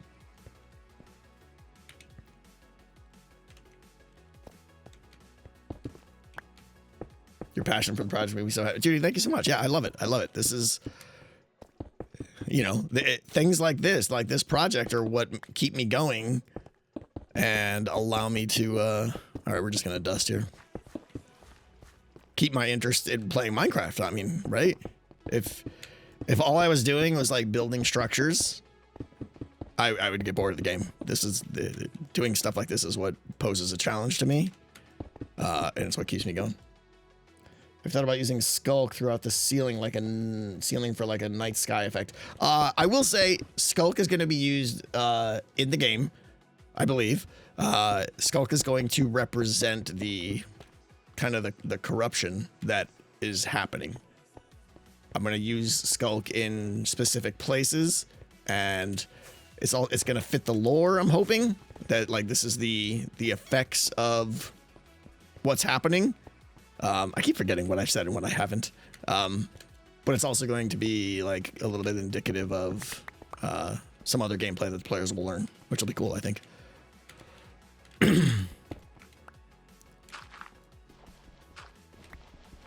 How do we win the 3D printed mansion again? Do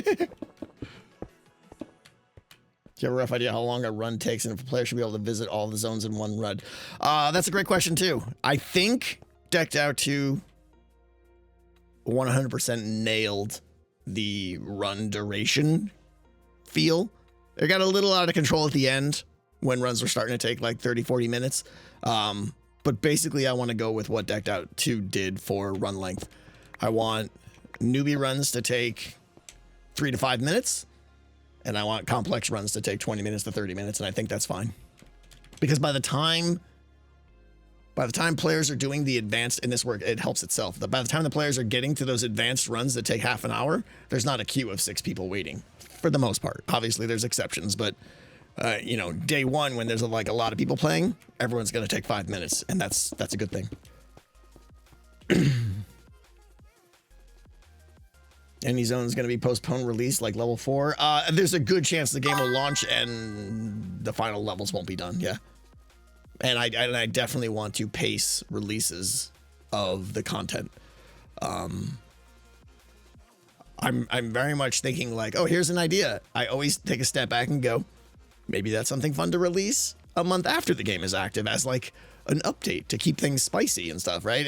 If I take everything I have in my vision and then boom, day one, the length, the excitement level for Decked Out will fade out because it's just like, oh, we haven't seen anything new. We've seen everything. It was cool, but if I take some features and pull them out and say, I'm gonna keep you for a month later or 6 weeks later or 2 months later, even maybe, right?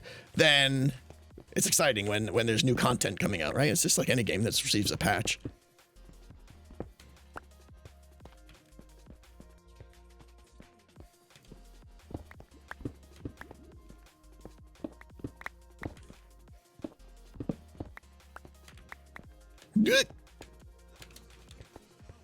Why did he come down?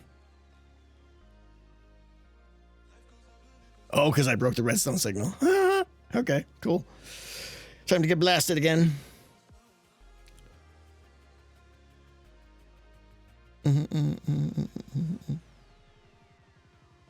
Kind of like you did with the Burning Dark and oh, I mean, honestly, Mod Bros, yeah. Decked Out 2 had to launch because the season was getting old. And then I was scrambling to get the Deep Dark done at a time that was like pace relevant. Daniel, thank you for the biddies. Holy cow, from 3 minutes ago, thank you. Tanaga's an inspiration, helps me get more creative and adventurous in Minecraft. Thank you so much. New season Titancraft, May 9th. That's right. Yeah, if you guys are looking for a survival server to play on, there is none better than Titancraft. May 9th, they're starting a new season, and these don't happen that often. They generally run more. They run like long seasons. The new season is starting, so if you want a place to play with a extremely well-modded community that is just super friendly, and you're gonna make the best friends of your life there, highly recommend joining Titancraft on my Patreon server. That's my plug. Burning Dark was a shame because something about Etho and Cub never had the time to justify learning it. Yeah, I think it's Schnappers. There's different types of players, right? You know, Etho and Cub they play probably how I would play. They're just like, what's the optimal path to victory? And then Pearl was like, I want to beat the game. I want to know everything and that kind of stuff. And it required that Pearl type of character to really see what was going on. And it did come out late too, right? By that time, some people were already dipping out, so. Exactly, Jake, yeah. That's another big reason too. Because let's face it, this game is going to be overwhelming to new players. Like, I want to just start out very simple. This is what you do. All right. GD cam, so I know what I have to do. Am I gonna get blasted?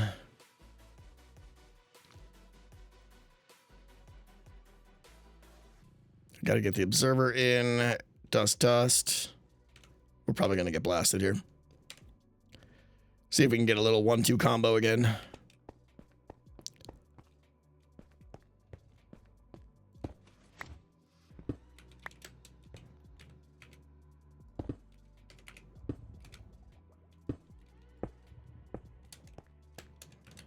I think I got it. Oh, I gotta hook the signal up. Send this guy back up. That should send him up.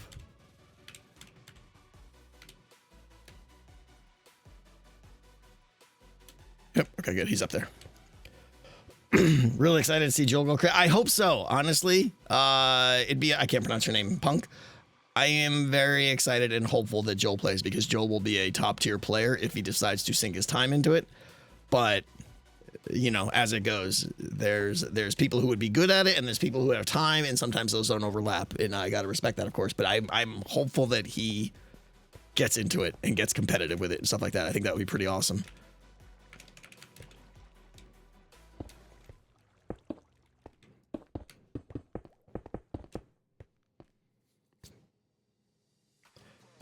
Don't discount Scar and Skizz's ability to prove. Oh, Skizz is gonna play the game a ton, I guarantee it. He's gonna be like, you know, he'll probably be obsessed with it, like he was Hungry Hermits, you know. I expect Skizz to be one of the highest quantity players, if that makes sense. What's the word? Most frequent players? I don't know what the word is, yeah. Are you going to honor the queue from early in the season? Oh! We'll see. We'll see. See how much Scar keeps in his good graces. No, I probably will. Skiz was not. No, he did play Decked Out too as an invite guest, but he did not. He was not there, obviously, for the season.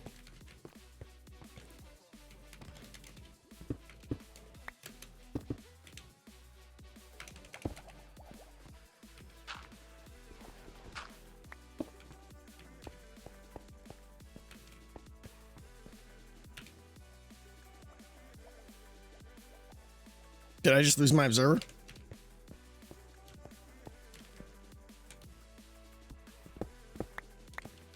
Did I lose that observer? Am I blind? Or was there no observer there?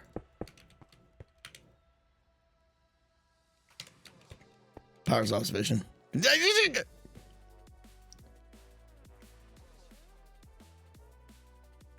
think it went up the bubble stream, yeah.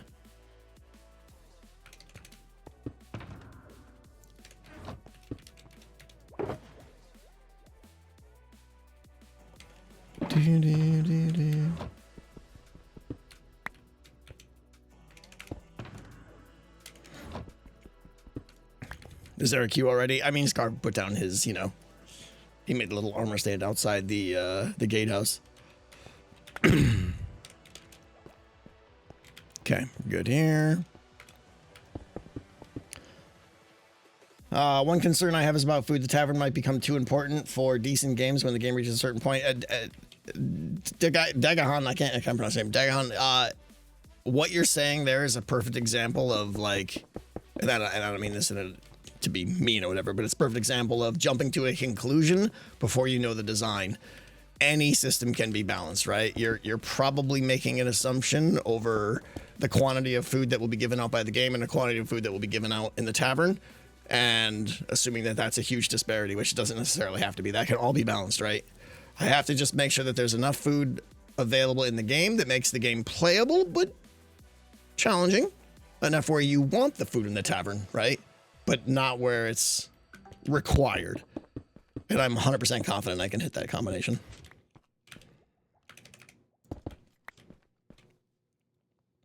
When the teams are made, have them design a banner. You can clone it. So all the teams, I can't see the rest, what you said there. You can clone it and use to control who's in control. It sounds like that would be a manual process, right? No, I can't see the rest of it because it's scrolled off. Hold on. You can clone it and use it to donate who's in control. Yeah, but I'd have to manually go around and change banners all the time, right? Like observer. Did I forget the observer? I'm not gonna. Shelves can. Oh, can you put a banner in a shelf? Thanks, guys.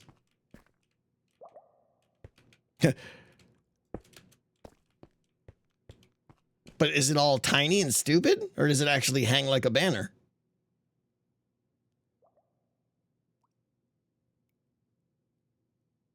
Oh, tiny. So that's kind of meh. But maybe. I mean, it would be like super, like... Honestly, what I was kind of thinking is just like every team, I would say, give me... I don't know. The fact that that's automated is a good... I do want to be able to... You have to walk up to the building, walk up to the shop to see who owns it. When I originally designed it, I was going to have it so that the current state of all the shops, meaning the ownership, was visually represented in the lobby of the game, outside the game. Because I thought it would be cool for them to be like, oh, they could plan and strategize and stuff. But then I pulled that back, and I don't want to do that anymore. I want it to be more in game. You have to go to the location. You have to go to the shop to see who owns it, because I think that's more recon, and it adds more weight to, like, oh, we haven't checked the blacksmith in a while. Who owns that? I don't know. All right, next run, let's go over there and check that out and stuff. It just gives more immersion and stuff. So I definitely want to have something at the shop that displays who is the owner. So maybe that's not a bad idea. Are you aware that honey bottles remove poison but leave other effects in play? Yeah. Yeah, Kian, when I hinted in the video about the apothecary selling potions of antidote, that's exactly what it is, yeah. What I was going to do is have every, and this is not a great idea, but it was my tentative plan, was just every team, when you created your team, it was going to be like, give me the name of your team and give me your block. And that block was going to identify your team, almost like your logo or something like that, right? And then all the shops would have a redstone system that just like pushed out a particular block to show the current ownership. But the using shelves is probably actually cooler. What is my favorite sandwich? Ice cream. You may want access to command blocks. That's a good idea. I haven't thought about that. We should just use command blocks.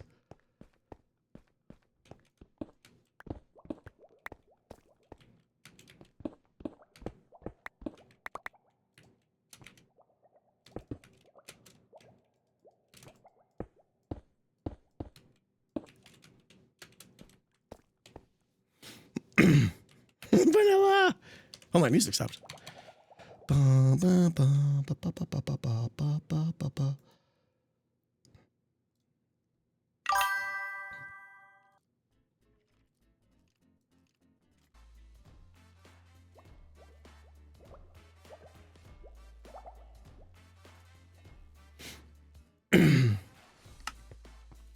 Just develop a mod. Yeah.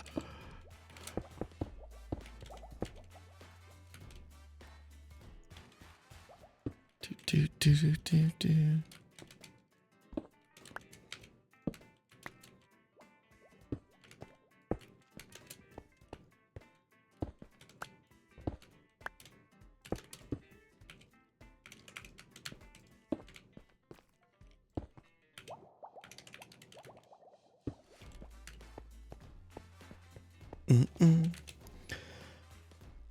Just get a job at Mojang? Yeah, right away, yeah.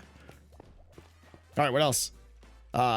Shells, would there be a 3-block item combo for the team, but ultimately be smaller than swapping full blocks? Yeah, I honestly, I have not even touched shelves in a redstone concept yet, and that's embarrassing to say, but so I really need to explore them a lot and see what kind of things they can do.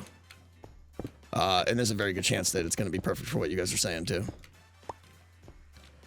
Implement the Kraken. What, you mean miss the playoffs? What?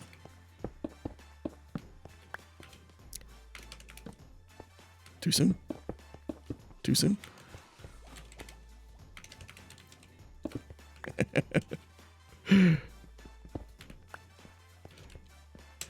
Chat, what is Tango working on? QP, you can actually just ask me. We're working on the warden lift system. I'm just laying down some redstone here. The focus of today is to chat with you guys because I know you guys had Aussie Joe, by the way. Whoop, squirrel. Thank you for the 10 gift subs from 11 minutes ago. I didn't see those. Thank you so much. Aussie Joe, you're amazing. Thank you. Thank you, thank you, thank you. Unbelievable. So the point of today is to just do a grindy task and talk because I think you guys have a lot of questions. So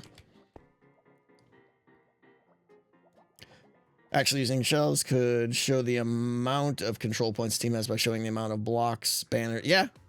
I was going to use lamps for just like lighting them up and stuff, but you're right. Maybe shells can be good for that too. If the apothecary sells honey, isn't that food too? Yeah, Melrican, you're right. That's probably a bad, there is that issue because it is a fantastic food. So that would stomp over the functionality of the tavern a little bit. Yeah. Is Deck Death 3 moving more towards an RPG style game? I don't know what that means, Nova Score, but you'd have to clarify. Yeah. Milk would obviously work. It would remove your beacon effects. But that's fine. They'd come right back. But milk is much more of a pain to get in large quantities. Honey isn't that good of a food source though? No, but it's fantastic for saturation, which is really what you want. Oh, to entertain Brody. Hi, Brody. It's entertain. Brody time. Entertain. I just wrote that song for you right there.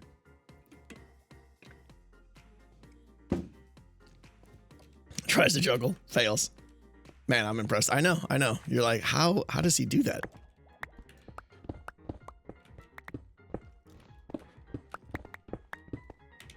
Do do do do do do do do do do do.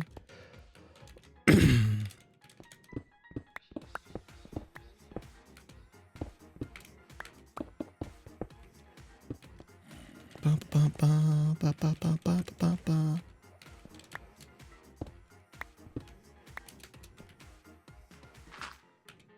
Oh, you can't tell that it went on the dirt. I'm so paranoid of like warden death now. Okay. Good, good, good. Moving on. Scar and Cleo are talking about me. Scar and Cleo AFK. Waffles, no! 25 good subs! I will salute you with my giant bottle of agua. Waffles, no, that is legendary support. You are incredibly generous. Thank you so much.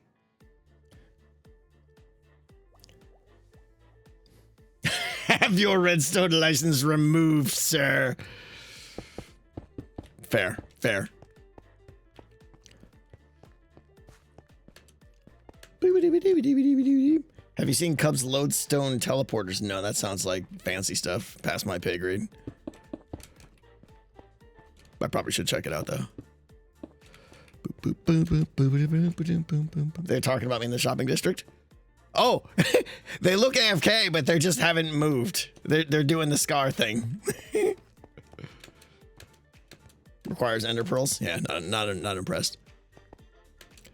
Boop boop boop boop boop. Should playing times be balanced? I think you have to clarify what that means. Playing quantities will be balanced. Playing time will not. The amount of times you can run the game will be controlled. It has to be, otherwise there's no game. I would love nothing more than to let players just play the game as much as they want. But then it's just, I have more time than you. Our team wins. So yeah. Sir, what are you building? What's up, Pedro? We're hanging out in tunnels. I'm actually hooking up redstone for all my warden lifters. And by hooking up redstone, I mean badly. We're basically just chatting today. Here's something I wanted to do, is I wanted to have different, will we get to this? I don't know. I think there was, whether we have this or not, will just determine how things shake out in the end. I'm not going to put a ton of time into it, but a goal or a dream I would like is to have different modes of gameplay. The standard way to play the game is team-based mode, right? Team-based.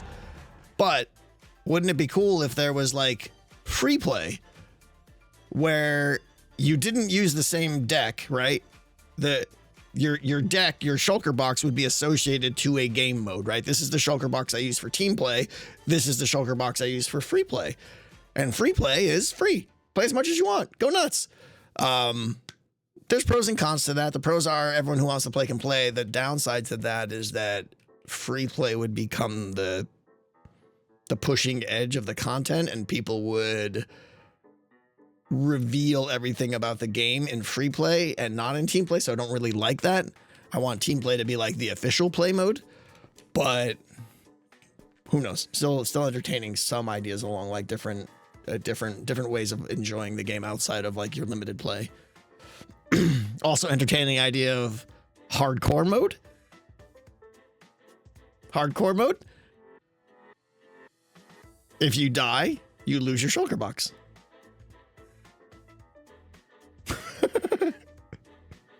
And then it becomes a bragging race to see how far you can get. Tell me that wouldn't be interesting, right? Super diabolical film guy. Six Boy, thank you for 5 gift subs. Ambrose Eardy, man. Thank you.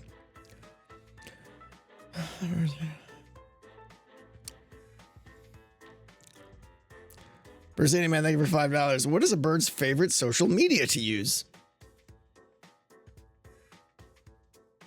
None of them. Birds don't use computers.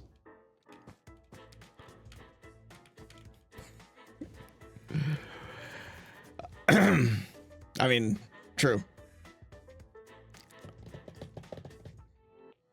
Is everyone losing their mind over hardcore mode? I think hardcore mode might be something that like I introduce much later. Like once players are like, I got this game. I'm good at Decked Out 3. I understand how it works. right? And then they do it, and maybe they make it like 15 runs or so, and then they die. Like, it'd be interesting to see how far you could progress.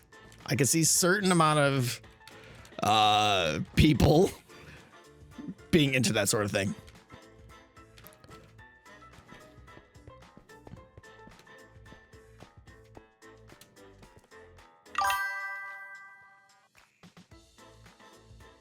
Can they reset? I mean, they can start again, just like hardcore. Yeah, ethereal limit. It would have to come in like once the game is like balanced and stuff like that.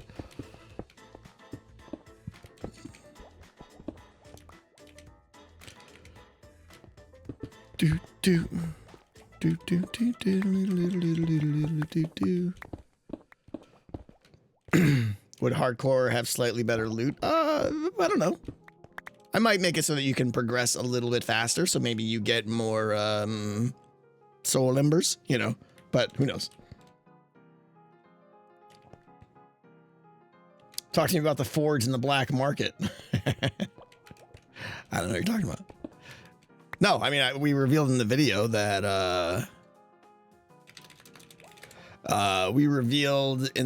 there's going to be relics. No one's brought that up yet.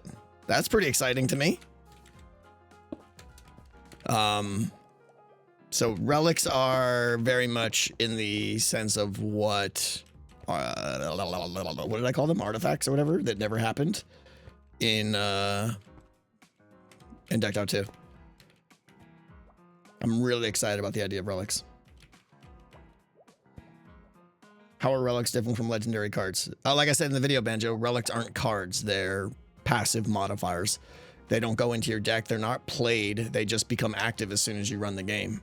And it's more like they'll have like passive triggers on them or something. Like a relic. This is a horror. I'll make something up here, right? Like a relic, right? Like every time you gain run speed, 3 treasures drop or something. Stupid example, right? But the idea of like that's something that a relic could do. Are there relics player only or guild only? Demorial, as mentioned in the video, yeah, it's both. Player relics are going to be the priority, but I really like the idea of guild relics as well. And yes, Slay the Spire is 100% called out here. It's the inspiration for this. I think like Monster Train did something like it too.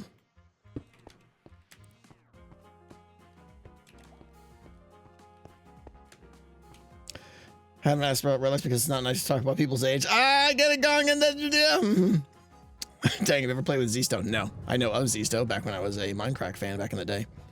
Are you going to use the tome system for points? There will be a point system, but tomes aren't necessary because I know what team you're on, if that makes sense. Because I know what team you're on. Like, tomes were necessary because you had to buy it, take it out of the game, and then throw it in your barrel in Decked Out 2. Decked Out 3, I know what team you're on, so you could just contribute to your score right in the post-game room, right there. But in the end, a system like what the tomes did will probably make its way into Decked Out 3 as well, too, yeah. Meaning you have that trade-off of, do I want to upgrade my deck and buy new cards, or do I want to buy points for my team? I will try to fix some of the shortcomings of that Decked Out 2 had. So none of that is finals yet, but what should you make for dinner? Macaroni and cheese. Would you shuffle the teams if you notice an imbalance later in the season? Do I want to talk about this yet? Yeah, sure, why not? We gotta start talking about things. All right, so the idea is we'll talk spoilers, right? You guys get new stuff. I really want to make sure I spend a lot of time thinking about teams and how to balance. Like, you guys are all obsessed about teams, right? And how choose. There's all kind. Even in my doc, I have like pros and cons of different ways of choosing teams, right? A lot of you guys are like, oh, choose captains and have a draft or something, which is actually a decent idea. I even entertained allowing you guys to pick the teams.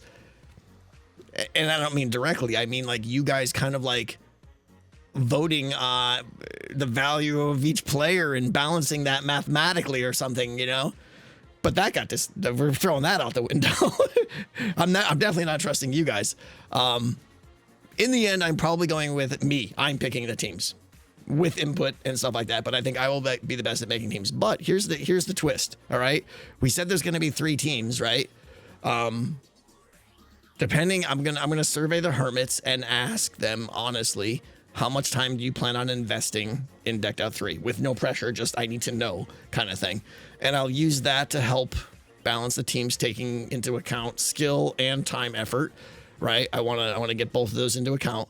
But if there's 3 teams, say we have like 15 hermits that are interested in playing. I could put 4 hermits on each team. That's 12 hermits, right? What I'm inevitably, there's no way this is inevitably, no matter what teams we pick, they will become imbalanced because certain players will stop playing.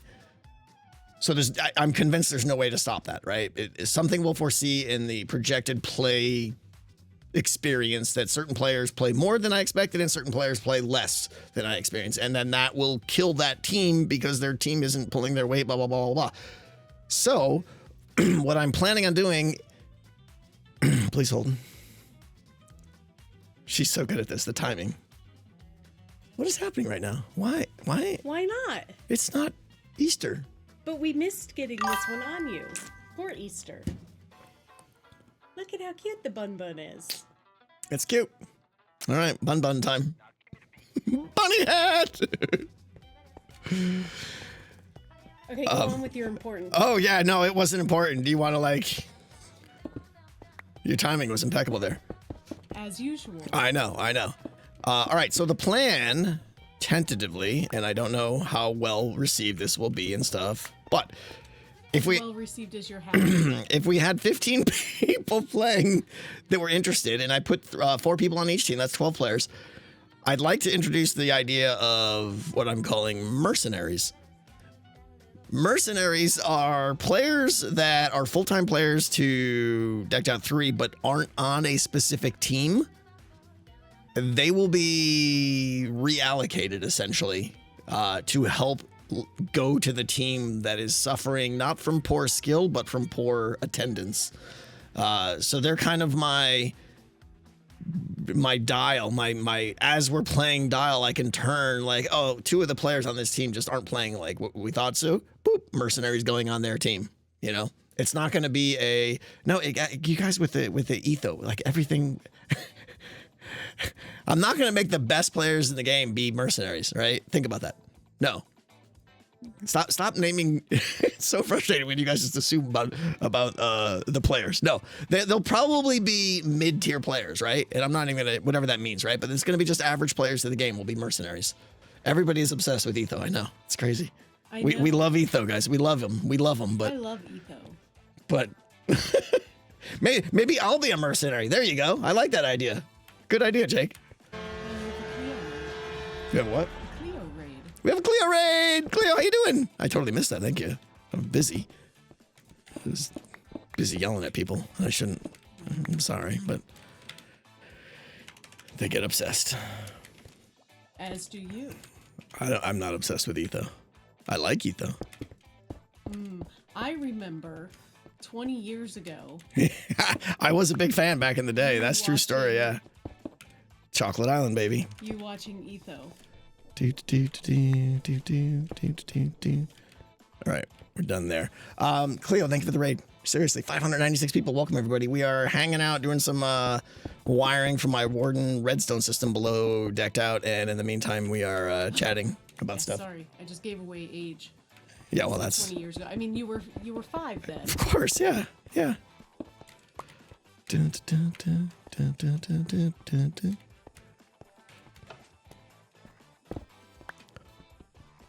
All right.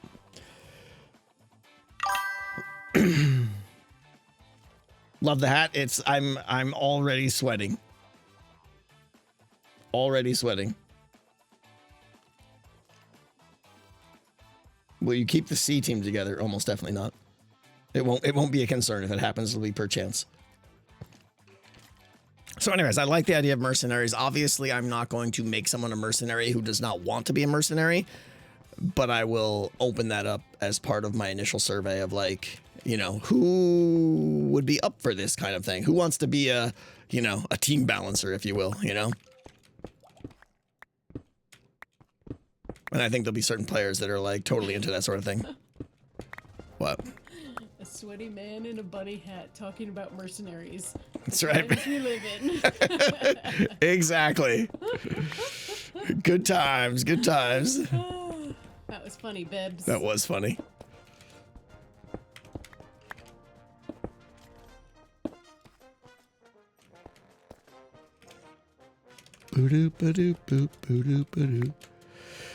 Could you allow teams to hire players from another team? That way it's self-selecting. Well, the problem with that, Gray, I entertain that. The problem is if the team's losing because people aren't playing, they're not going to be able to afford to hire the players that they want to hire. I think I just need to allocate the mercenaries rather than let them actually be hired. So mercenaries isn't the best word, obviously. It's just more of like rotating players or something, but mercenaries sounded cool. Would mercenaries not play at the start then? I don't know. That's a good question. Yeah, and no one's going to not want to play, but... sorry, it's hot. Maybe they're pre-allocated to a team. I don't know. Chew, thank you for the $5. Is walking the only way to traverse the map? Just thinking how big the playable area would be. Could nether portals be an idea? It's funny you say that. It's one of the ideas I've been entertaining. Look at that. That one's not hot. No, this one is horrible. This is the worst one ever. It's not hot. Choices were made. Once again, he is rejecting the whimsy. What do you call this? I mean, I am rejecting it, so yeah.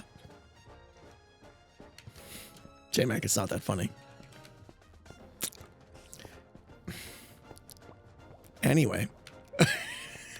What was I talking about? Seriously? I'm here for you. I'm so happy that you're here for me to make sure that these things happen. Thank you so much. So pretty. I know. I'm the prettiest. Da, da, da, da, da, da.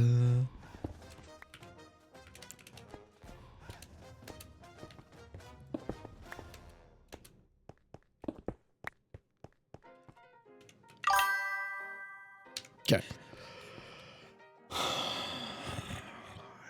Yep. Make it stop. Yep. They could hire without having to pay, but the mercs get rewarded by me. I don't know what hire without pay is, but yeah, we're still very much exploring how mercenaries will be allocated. You bring up a good point though about if they can't play until like the second phase of the game or something when we rebalance, that would be a problem. Do I feel Bonita? I feel something. Tango, can we get the hats at the next charity event? We might have to. Yeah, it's been a popular thing. I know. Make the hermits compete to be team captains. I don't know what that means. It's right. You chose me. You can only blame yourself. Chose something, yeah. Give the hat to Joel. It is the hat of whimsy. Boom, boom, boom, boom, boom. Is there a list of hats somewhere? No, we don't actually have, like, we really should have, like, a hat index, yeah. It might take a while. It might. How many hats would you say there are? 50. 50? Yeah. That's probably in the range I was thinking too, yeah. Maybe I'll take pictures of them all. Yeah? And I don't know where they go. Exactly.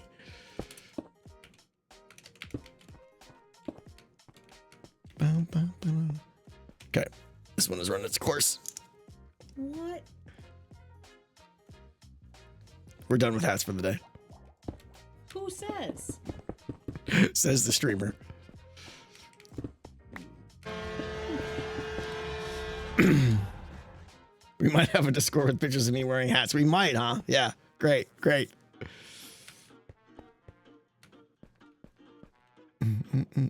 Chat says otherwise. There's no more hats, guys. We ran out. Sorry. No more hats. They're all gone. I will just put a banana peel on your head.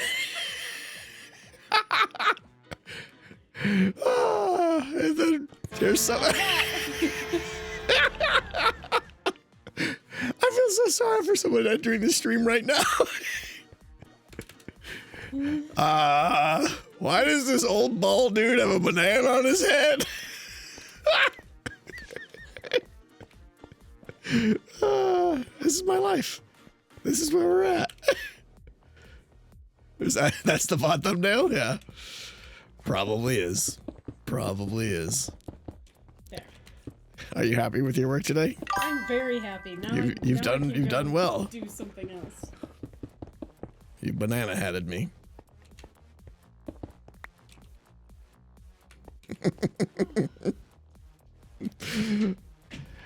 It's my new hairdo, yeah. It's my wig.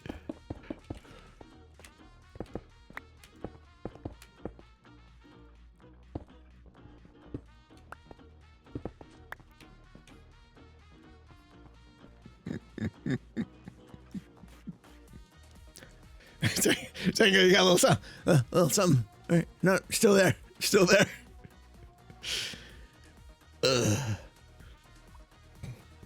Well, that was pleasant. What is happening right here? I don't need. Do. Why is he keeping this on the longest? I know, right? These are the choices we make. Yeah, I am fully aware that just got clipped, and I'm sure the maps are already being made.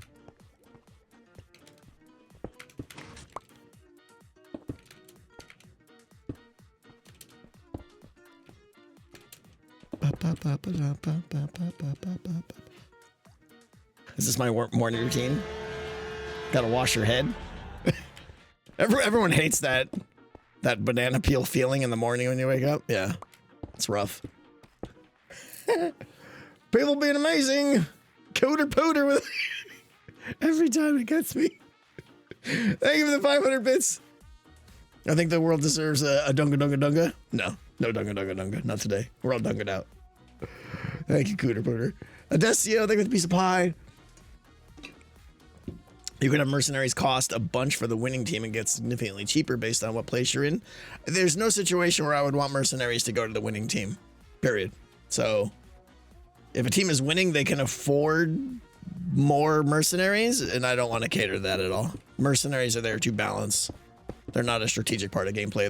They're simply just to keep the game interesting. And let's face it, a mercenary might stop being a mercenary if they... Oh, Team 3 just lost 2 of their players because they're just not playing anymore.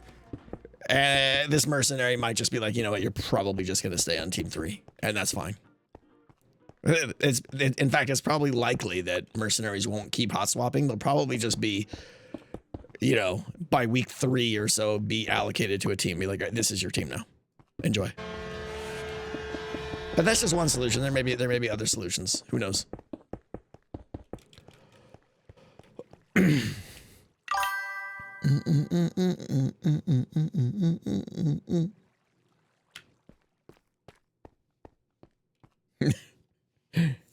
we need a pancake? Maybe, yeah. Who else did I miss? Why did it stop? This is supposed to be a huge playlist.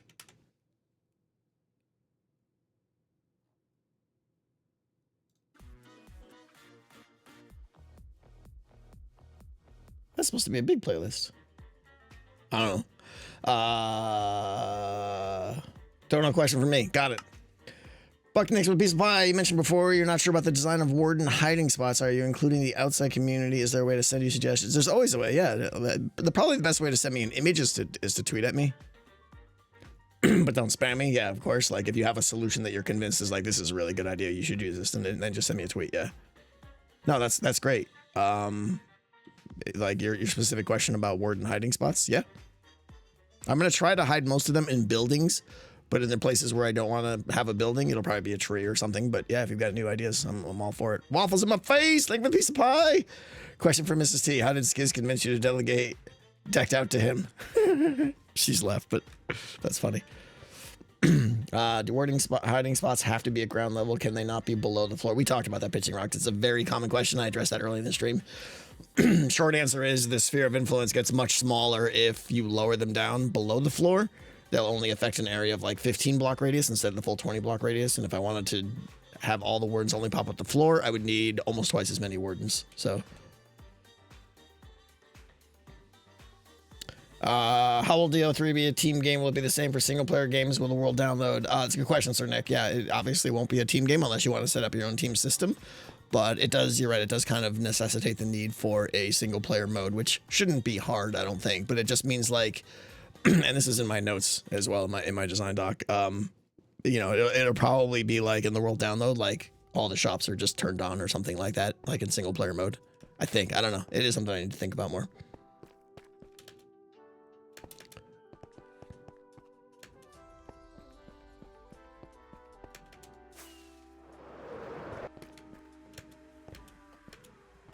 So I'm new. What's a hooter?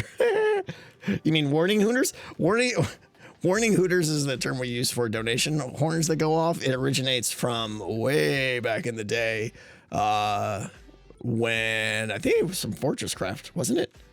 That game had like a Noises knows or someone knows. Yeah, Fortresscraft. Turk knows. Yeah, I knew I could resurrect Turk there. It came from Fortresscraft, I think. What was the... Was there, oh, the horns went off when you were being raided, right? He would play with Zed, yeah. We ended up calling him Warning Hooters, yeah. When the bugs attack. I missed that game. I love Fortresscraft.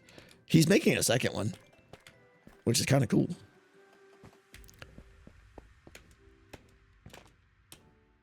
Sorry, Vince, but multiple people from the same team be able to go in at the same time. Ramsey, that's not in the plans right now because it will break quite a few things, specifically like the system that detects where the player is and to therefore drop loot and things like that. And where to release mobs into the game is all going to be based on a system that detects where the player is. And if I allow two players to go in and they split apart, it's not going to be smart enough, or designed, I should say, to support many destinations for things like loot and monster distribution, thing like that. So no, it's still going to be a single player game is the short answer. So the lackey will not make a return. No. And I don't think the lackey was that great anyways. I mean, I know it provided for some laughs, but I wouldn't say it was a highlight or anything like that. And I definitely did not provide benefit to the people that paid for such services. What if you had a 4 team that only had one player on it, but the first team is to sabotage the team that's currently... Yeah, I don't know that anyone would want to be on a inferior team that's not really playing the game.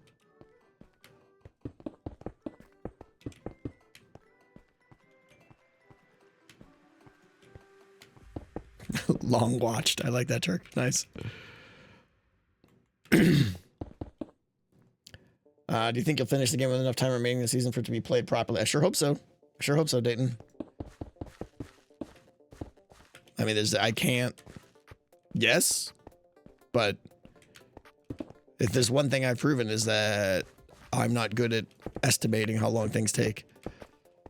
Or rather, the amount of time it takes me to accomplish a task, which I guess is the same thing. How will you hide the map from helping hermits? Yeah, we talked about this earlier too. Depending on how early in the game I ask them for help, I may just send them down there to do the work. But if it's late in the game and the map is really there, I'll probably give them access through some kind of like dirt wall around the area that they're going to build with like an underground tunnel access. It depends how much work I want to go through, honestly. Haven't really thought about it that much.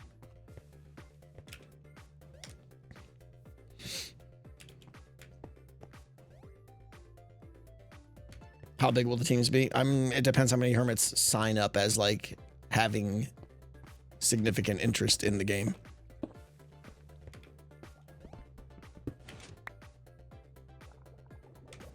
Am I out of repeaters?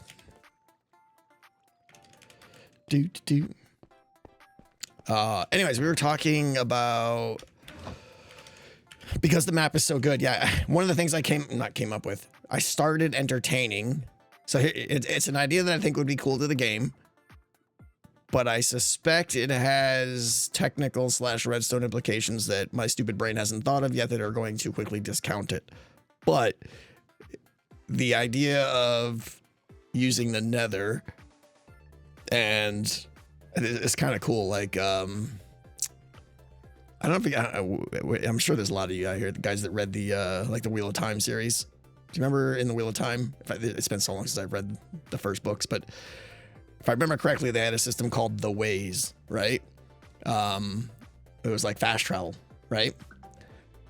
And I was like, well, how cool would it be if I made something called the Soul Ways, where I made an area in the Nether called the Soul Ways, and I decorate it like it's kind of like my Nether hub. It's like, but more like super ambient, scary, spooky. But you could use that as a quick way to get around the map. But there would be Soulway gates in the main map that were not always accessible. So maybe you have to invest in certain cards or something like that that only open those gates for a certain amount of time, or only open certain gates. Right? It adds some interesting card mechanic and some timing response systems, which I like. I've always been a bit like, the big thing I've always said for Deck 3 is I want the players to respond to the gameplay and not just stay on a rail and do what they're going to do. I want them to have to react to what happens. And I think having a card that opened the soul gates for 30 seconds, obviously just the entrance, the exits would always be open, is super cool, I think. But like I said, I'm probably, there's probably like someone's gonna be like, Tango, if you do this, then something, and everything will break. And that's probably true. I am chunk loading the whole game though, so I don't know. But now that I've said it, I'm sure I will have a Discord message within moments telling me why that won't work. But anyways, the idea is super cool to me, right? Like, I could really thematically build it as, like, I love the idea of calling it the Soulways, the idea of it only being available a certain time, maybe even building your deck. The primary goals of your deck are about maximizing the use of the Soulways at the cost of some other things. Who knows, right? It's interesting. It adds another cool way to play the game. Maybe some players are like, I'm not using the Soulways, those are too dangerous, or it costs too much to keep them open all the time or something, but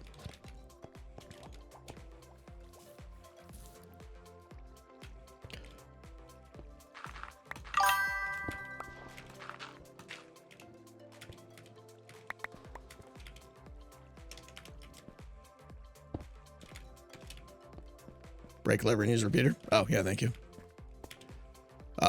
Yeah, see, this is a perfect example, guys. Perfect example of why I can't do anything and stream at the same time. My whole point was to open up my redstone box and pull out a stack of repeaters, and instead I think I pulled out a stack of observers. Like, what? I just can't multitask.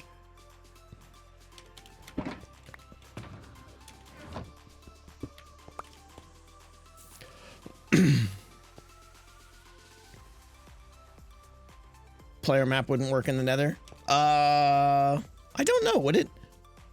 If you hold a map and that map area is loaded, do you get updates on it if you're in another dimension? I don't know.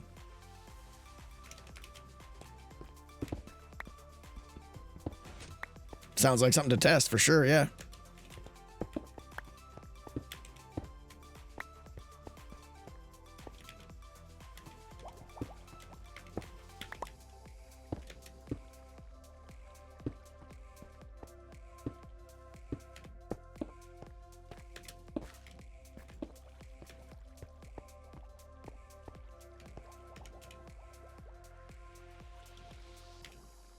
I think we're good.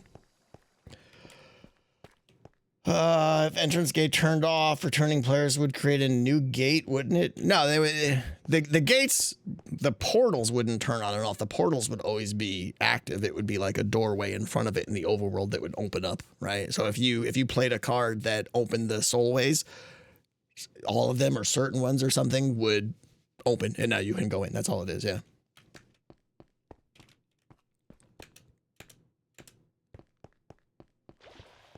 Redstone on dirt. I know, look at that. Horrible. Right, and then there, I mean, you could do like audio associated to it when those open up. Like you could play some kind of sound as like the gateways are opening and stuff like that, or when they, when they close. I don't know. It fits the lore and everything so well. I feel like that it's pretty exciting to me. But How far we've fallen. I know, I know. Why is it playing one song? I'm sad right now with this, with the one songing. Hang on. What time is it? It's almost time for me to go.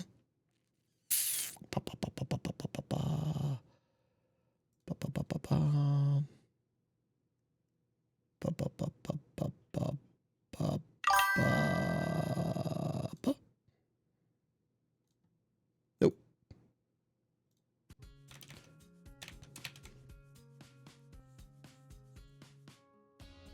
Is the music that quiet? You guys don't even hear it? Have you come across the raid bar suggestion for Decked Out 3? I did, yeah. Not a fan of it. Sorry, if I'm honest. It's got too many limitations and it's just a little bit weird, yeah.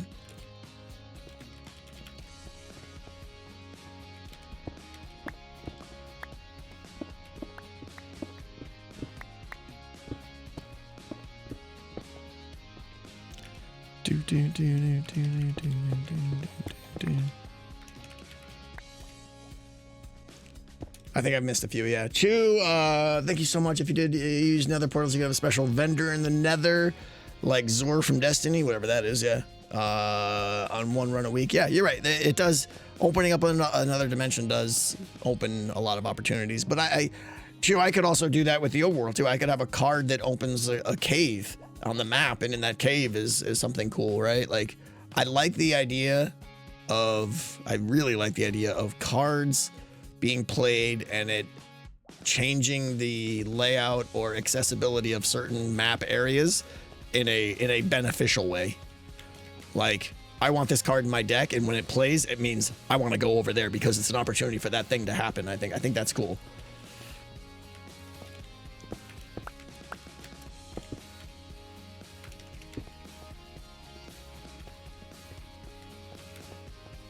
The one before this one is wrong.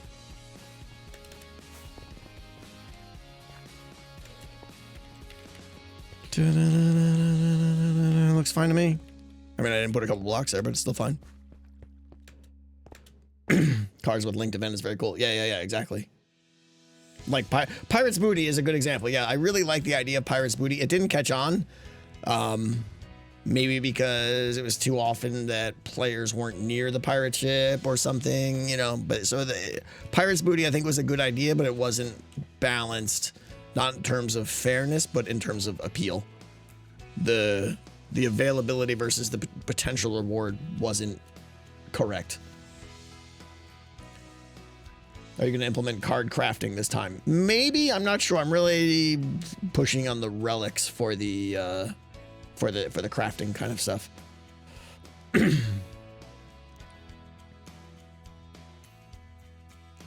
telling you maybe you can play as an outsider character, be against teams balanced seems like someone who is not. Yeah, I mean, that someone already said. I think it was Jake said I could be a mercenary, maybe. I would obviously be okay with not playing at the beginning, so that's kind of good. Decked Out 2 was not chunk loaded, no. Didn't really need to be. Decked Out 2, I kind of went through a lot of efforts to make sure the game stayed within the reins of chunk loading.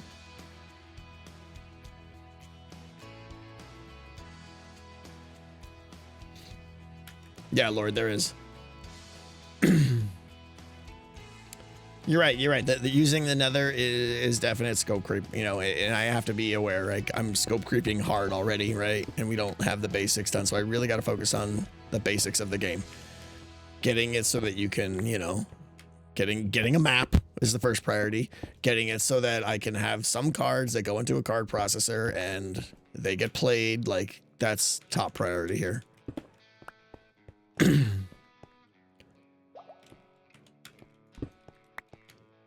Will there be some kind of treasure trap in water like in Decked Out 2? I don't know. I mean, that's not something I plan for. That's just something that kind of happens. It just kind of happened in Decked Out 2, so.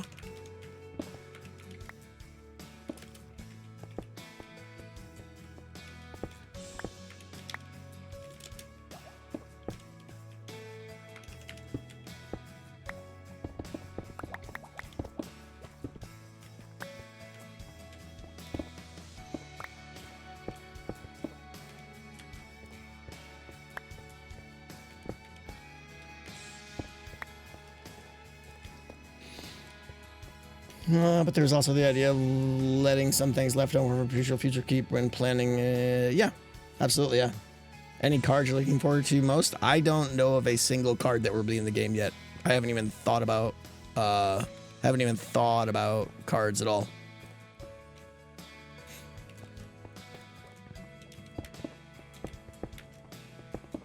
We're good now, right? Everyone's yelling. I think we fixed it, right? We're good. Oh, that's got to go down. You're right. Thank you. Thank you. Thank you. Thank you.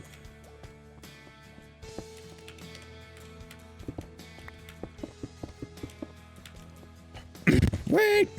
No, we got it, guys. We got it. I love the idea of event cards being shared by the team. Yeah, I'm really excited about the idea of, and this I honestly don't think would be that hard to pull off, but the idea of guild cards. Did you guys catch that in the video? Like, that's super cool. The idea that, or sorry, guild relics, but maybe guild cards too, right? Like maybe you can buy a card and this card is a guild card. I don't know how you would get it to your guild hall, getting all that stuff, but hand waving over some of the ideas there. It wouldn't be hard for me to like, here's your deck of 20 cards and here's your 3 guild cards. And every time you run, those 3 cards are put into your deck and just become part of your deck, right? And those are really like cool cards that your team wants to use. Like, I think that's a super cool concept. Obviously, they have to be balanced and all that stuff, the cost of them and everything. But I think there's a lot of potential there. I talked about that in the stream back in February. Yeah, I can't remember. You'll notice, guys, as we go forward, it's going to happen a lot this summer. I'm not going to remember what I've said and what I haven't said. So bear with me when I'm like, hey, guys, there's this cool... And you're like, yeah, we've heard that 3 times now. That's going to happen a lot, yeah. I did not say anything about how many merchant candles I plan to give out. Nope.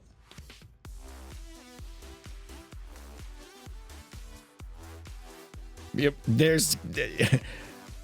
I haven't talked about this yet. I know that I have some very cool ideas for deck building to be a much bigger part of the game. Like, you guys are going to be real excited about this, I think. Decked Out 2 was a deck building game, but there was no strategy in how to build your deck. You just took the better card. Decked Out 3 is going to have a lot more different ways you can build your deck, and with a system that supports theming your deck of cards, such that, like, someone just said it, like, you know, team members might be like, hey, we need someone to make this type of deck, and we need someone to make that type of deck, so that we can, you know, that kind of thing. That's what I'm hoping for.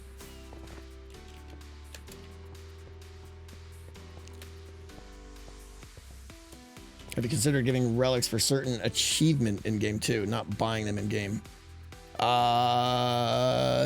Maybe, but I really, it's a decent idea, Lord, but it would be, if I did that, it would be very spare, or very, very much a one-off, because the blacksmith, the value of the blacksmith is having permission to craft relics. So there's going to be times where players have no interest in the blacksmith, and then there's going to be times where they're like, we need the blacksmith, because they want to focus on crafting relics. How you craft relics, we'll get into that later.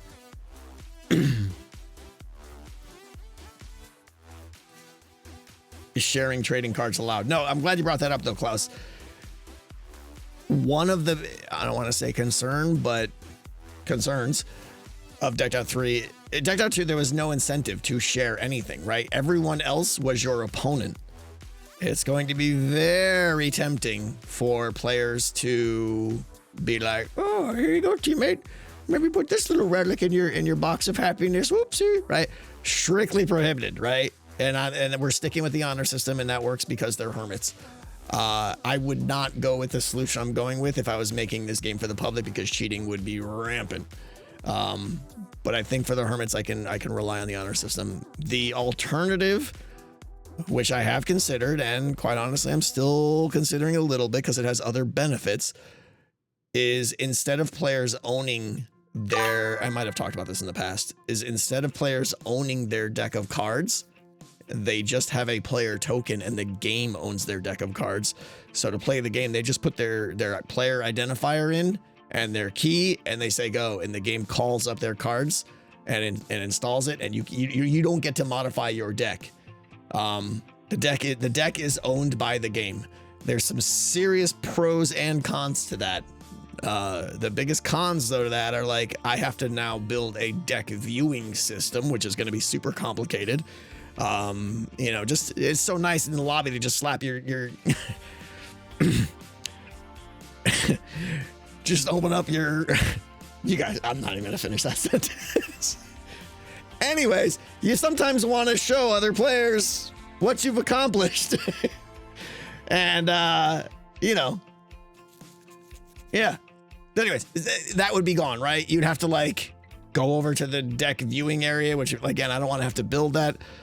But there's some cool things about having the game own your deck of cards too. For instance, I could have cards that are like, you know, like Slay the Spire and stuff. Like they have like curse cards. I could have something in the game where it's like you've been cursed, and now this card is in your deck, and the only way to get it out is through gameplay. You know, and now you have to worry about like thinning out your deck and removing cards from your deck. That adds a ton of gameplay and strategy, which is super cool. So yeah, I like the idea of the game owning your deck, but the extra systems and some of the shortcomings are still not making it worthwhile to me. But the trade-off is still there.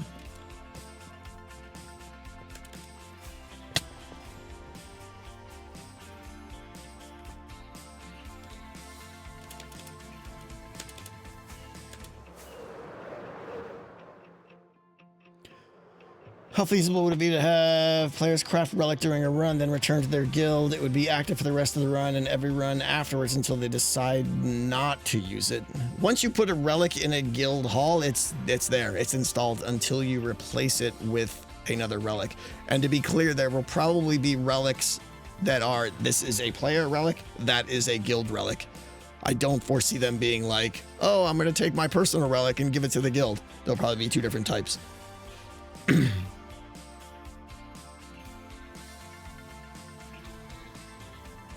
So to answer the question, very, very, very strictly, no trading is allowed. You cannot trade cards. You cannot trade relics. You cannot do anything. If something is something you earned, it is yours, period. Assuming we stick with the simple concept of you own your deck of cards. Yeah, you're right, Brecourt, and I'm entertaining that too. I still could do curses if the player owns their deck of cards. Like, oh, you know, so-and-so starts playing the game, I know who it is, and then I just bring in a shulker box that has their saved bad content and merge it in before them. That would work. The downside is it's hard for them to see, like, how do I know how many curses I have? How do I know that I need to get rid of them? Right? And that gets to be weird, which then gets back to needing to have a full card deck visualizer again, which, yeah. Will there be Ravagers in the game? Yeah, there'll be a few, yeah. No trading, no gifting, no anything, obviously. Yeah, you guys know what I mean, yeah. Someone said you could use shelves to display the deck. Only if cards could be rendered separately. This is a question for some of you modeler artist people out there, but like, I know entities and items can be rendered in different ways, whether they're like on the ground or in your hand, etc., etc. Is on a shelf one? Because I would want to, right? I wouldn't want the card to just be like, boop. I would want the card to be big, right? If I could put a card, a custom item in a shelf that renders big on a shelf, then that is 100% a cool way to do it. But I don't think so. I think everything goes in small.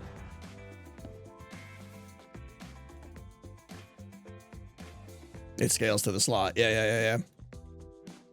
I was under the impression that each teammate gets cards for a team deck. Does each player have a separate deck but shared relics? Every player has their own deck and their own relics.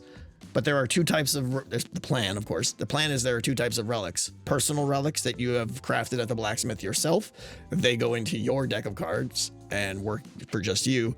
And then potentially, if we get their guild relics, where you would craft them at the blacksmith as well, but they would be a different type of relic that would only be able to go into your guild hall. Just curious if physical cards of DO2 got made. Not to my knowledge. Adesio, thank you. I think it'd be cool for there to be forced guild curse cards, like there are negative events tied to a specific guild until the guild clears the curse. Yeah, exactly. I love that. I mean, that gets into the idea of cursing individuals. You could also curse a guild too. It'd be super cool. I mean, obviously the players wouldn't think it's cool, but it is cool for the gameplay.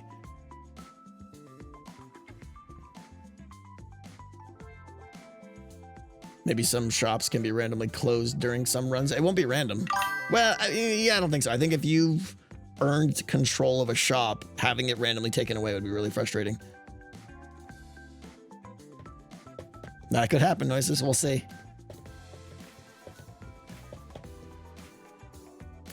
Would you have a limit on the number of relics? Yeah, sorry, I should have mentioned that. You can only have, the tentative is you have 3 relics. You can have 3 relics in your shulker box, and the game will just look at the first 3 it finds. If you put more in there, it'll ignore whatever it finds afterwards. Just like there's a cap on the number of cards. Don't ask me what that number is yet. I don't know. But there'll be a cap on the number of relics as well too. So the point is, once you have 3 relics, if you get 3 relics and you can still keep looking for better. There's definitely going to be a tier system to the relics. There'll be like common relics, and then there'll be like legendary relics that are really like crazy. So you'll want to replace some of the relics that you've acquired. Like maybe you start getting your first relics, around run 10 or 15 or so, but some legendary relics you're not even thinking about until run 50, who knows? Can you sell relics? No. Well, the shops have designated restocking periods like in Decked Out 2. Oh, no. Yeah, no, there's no correlation, Demorial, between the shop in Decked Out 2 and these shops. Will the shop usefulness increase with the 1/3 ownership system? Well, only one team can own them, so yes. I think that'll increase the shop competitiveness, is my guess.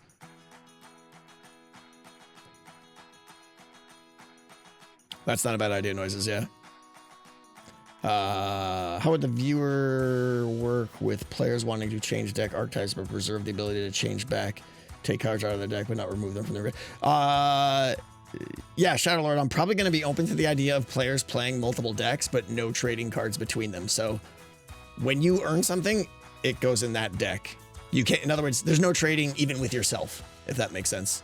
If you want, because I'm really hoping that we're going to have flavored types of decks, like builds essentially, players are inevitably going to want to try something else, which is great, and I encourage that, but they can't just like, oh, I'll take these 15 cards from here. They have to, I don't know, we'll see.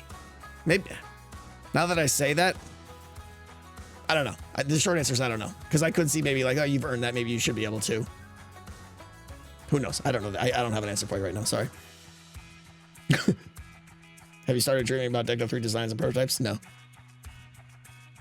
What about tracking the number of runs per team and offer catch-up mechanics for teams with fewer total runs? I mean, that's kind of what the key distribution system was in Decked Out 2 with phases. The team that was behind got more keys and stuff like that.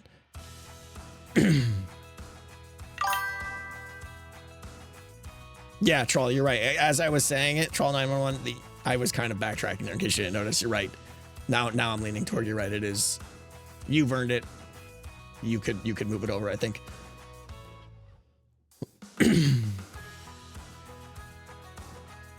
How are cards and relics different? Cards are cards. Relics aren't played. Relics are passive powers that you get. Cards go into the deck and are played and have a, kind of temporary effect or whatever. Someone asked earlier how the shop would know if the runner was on the owning team. Pretty easily, since the deck inserted would tell the game who's in there. Yeah. I mean, obviously there's going to be some like hard coding I have to do behind the scenes where I map this person is on this team. But as soon as you put your deck in and hit the button, it's going to pull everything out. Cards will go over to the card processor, and everything that's not a card will be done, whatever it is. And one of those things will be relics. One of those things will be your player identifier, where it'll figure out what team it is. So yeah, it's doable. It can get complicated, but doable. Passive versus active. Yeah, that's kind of a way to think about it as well, Jairus. How long did it take you to design the tavern? Yeah. This probably took me, again, guys, like, I'm super happy with it, but I'm a slow builder. That's what I wanted to do.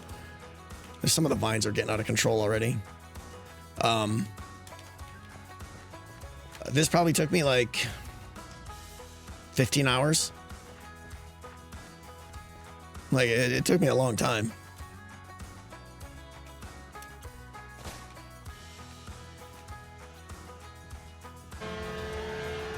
You gonna break? Break. Yeah, fine. Too many vines here. I wish vines would only grow straight down and not sideways. Like, wouldn't that be nice? Or better yet, just let me clip vines on a wall to not grow anymore. That's what I want. You should be able to shear them. I agree, right? Like, when they added the ability to shear some of those other vines, they should have immediately done it for this as well, too. I don't know why they didn't. You're not a slow builder. Gyrus Karas, I'm not talking about the speed at which I implement. I'm not talking about the speed at which I designed it. The mountain took me forever to design. You know, like, obviously I'm not building this in survival. I hope that's clear. But yeah, it takes me forever to build some of these things. I like my sign though. I'm happy with my sign. How long does the mountain take to design? I know it sounds silly. It's just a mountain, but I probably put like a good 20 hours, 20, 25 hours into it and everything. Yeah. Tavern looks so small. I'm interested that you said that, Distilled Biscuit, because to me the tavern looks massive. It's definitely going to be one of the bigger buildings. I don't see there being too many buildings that are going to be this size. I wanted it to be prominent because it's a tavern and it's a shop and that kind of thing, but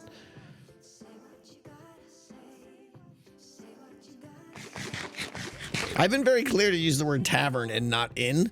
I know that one implies the other to some people, but to me it's just a, like, there may be rooms upstairs, right?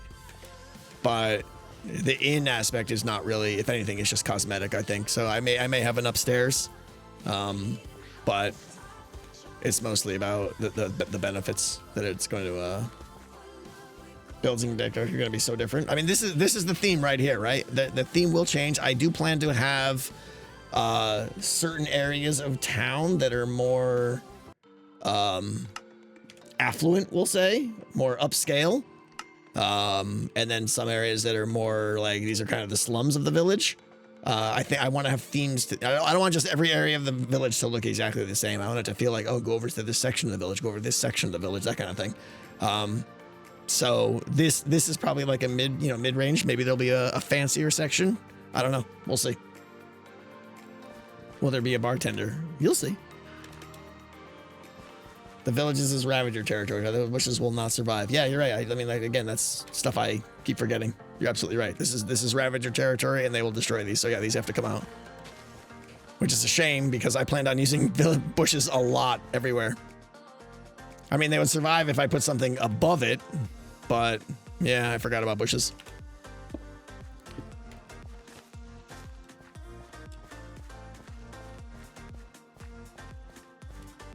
So yeah, I'm gonna have to find something else that serves the purpose of bushes. Bushes, they're like these pale bushes. I was gonna use a ton, quite honestly, because they're good, like, overgrowth kind of system. Armor stands with bushes? No, I can't add 150 armor. I can't. That would be like 300 armor stands. Carpet on top would, I think, would protect it. I'm not sure. But also that comes with a visual sacrifice too, I think. You know, looks kind of weird. What kind of beer will the tavern serve? We'll have to see, Pebbles. We'll have to see. I wonder who will be the first to find an out of bounds glitch. Oh, that guaranteed they'll be there. Yeah, they'll be there for sure. How about inside buildings? Oh, okay. I'm glad you brought that up. This is still one of my major dilemmas. One of my major dilemmas. I don't know how to deal with it, so maybe you guys will have a solution. Well, I'm sure you will. But the inside buildings, right? Players can go inside buildings. That immediately poses the question, can Ravagers go inside buildings?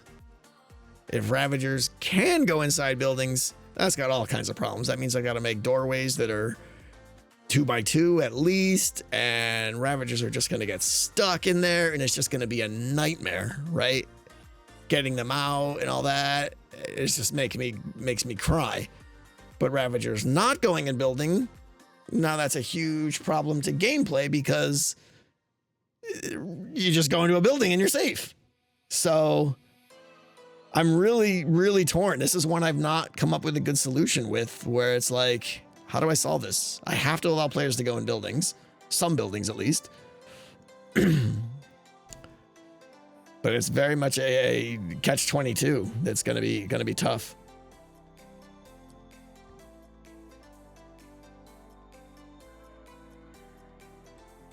I can't put witches in every building.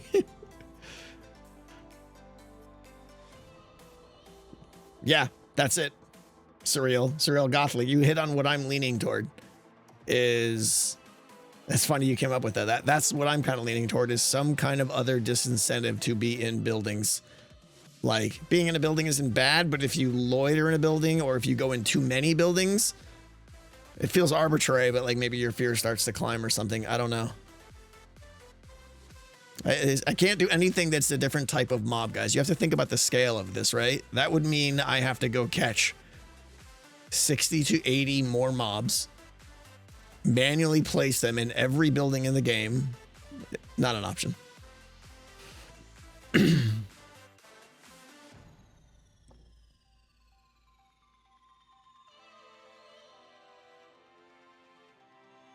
Yeah, I think it'd be weird to just like every building has zombies in it. Like, it just feels so arbitrary. I don't know. I know you guys have a lot of suggestions, but most of them are like, don't even make the initial maybe cut. I'm sorry.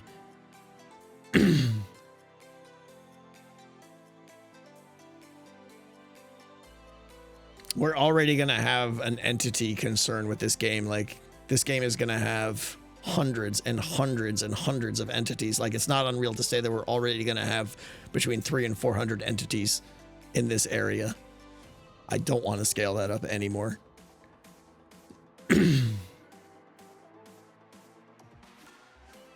Every building have a static evoker at high fear. I mean, Jake, that's exactly what I just said. Like,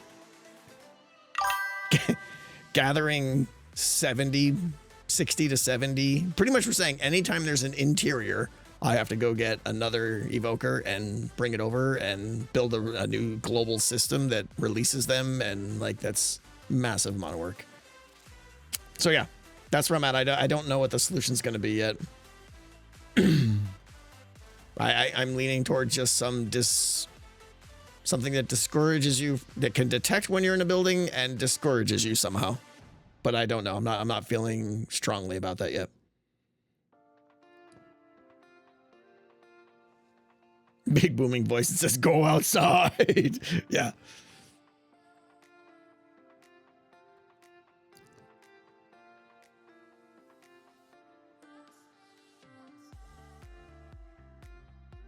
It could trigger hazard.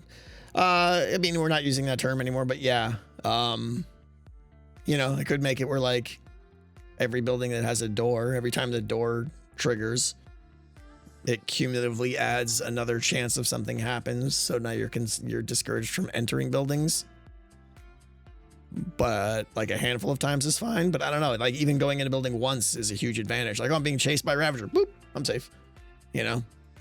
So it's tough. It's tough. But I don't think there's any world where Ravagers go inside buildings. I would have to sacrifice the interior design of all buildings and the exterior design of buildings so much that, yeah, I don't know. It's a problem.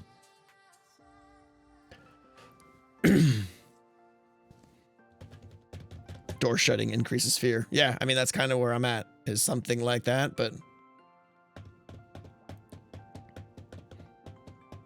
yeah, Jake, that's the big thing. The Ravagers would totally get stuck. So anyways, that's like when I sit back and go, what are the big outstanding issues? I'm glad someone brought that up. I apologize. I forgot who it was, but yeah, that's a big one. That's definitely a big one. And we'll figure it out though. And I'm sure someone in the last 10 minutes has suggested something that was good. I didn't get to read them all. I'm sorry. You can limit building entrances, exits. The longer hermit stays in the building until the hermit is forced to leave. How would you limit the entrances and exits? I'm not sure. Really scary music. Yeah. I scare them so much that they have to leave. Yeah.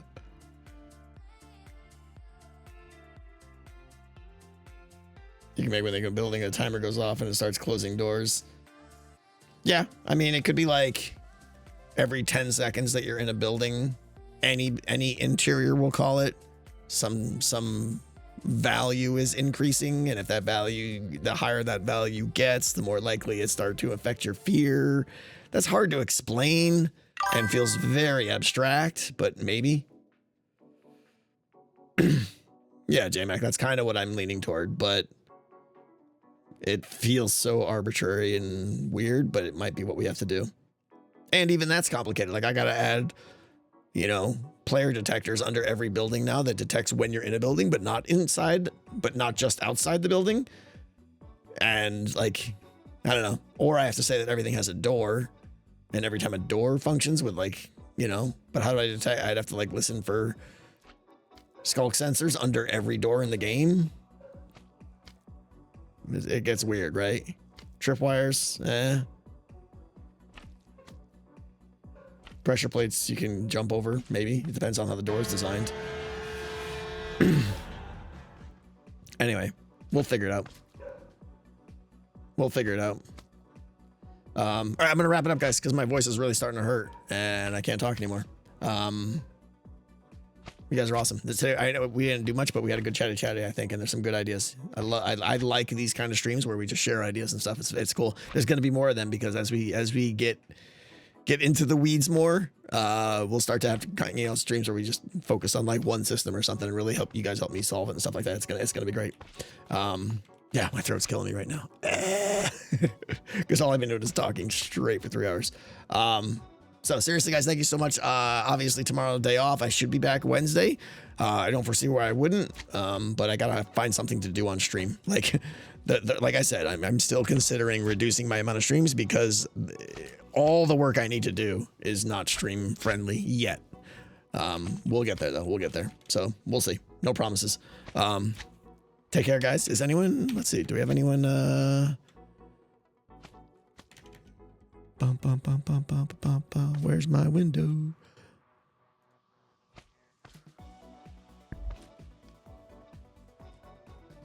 I got nobody.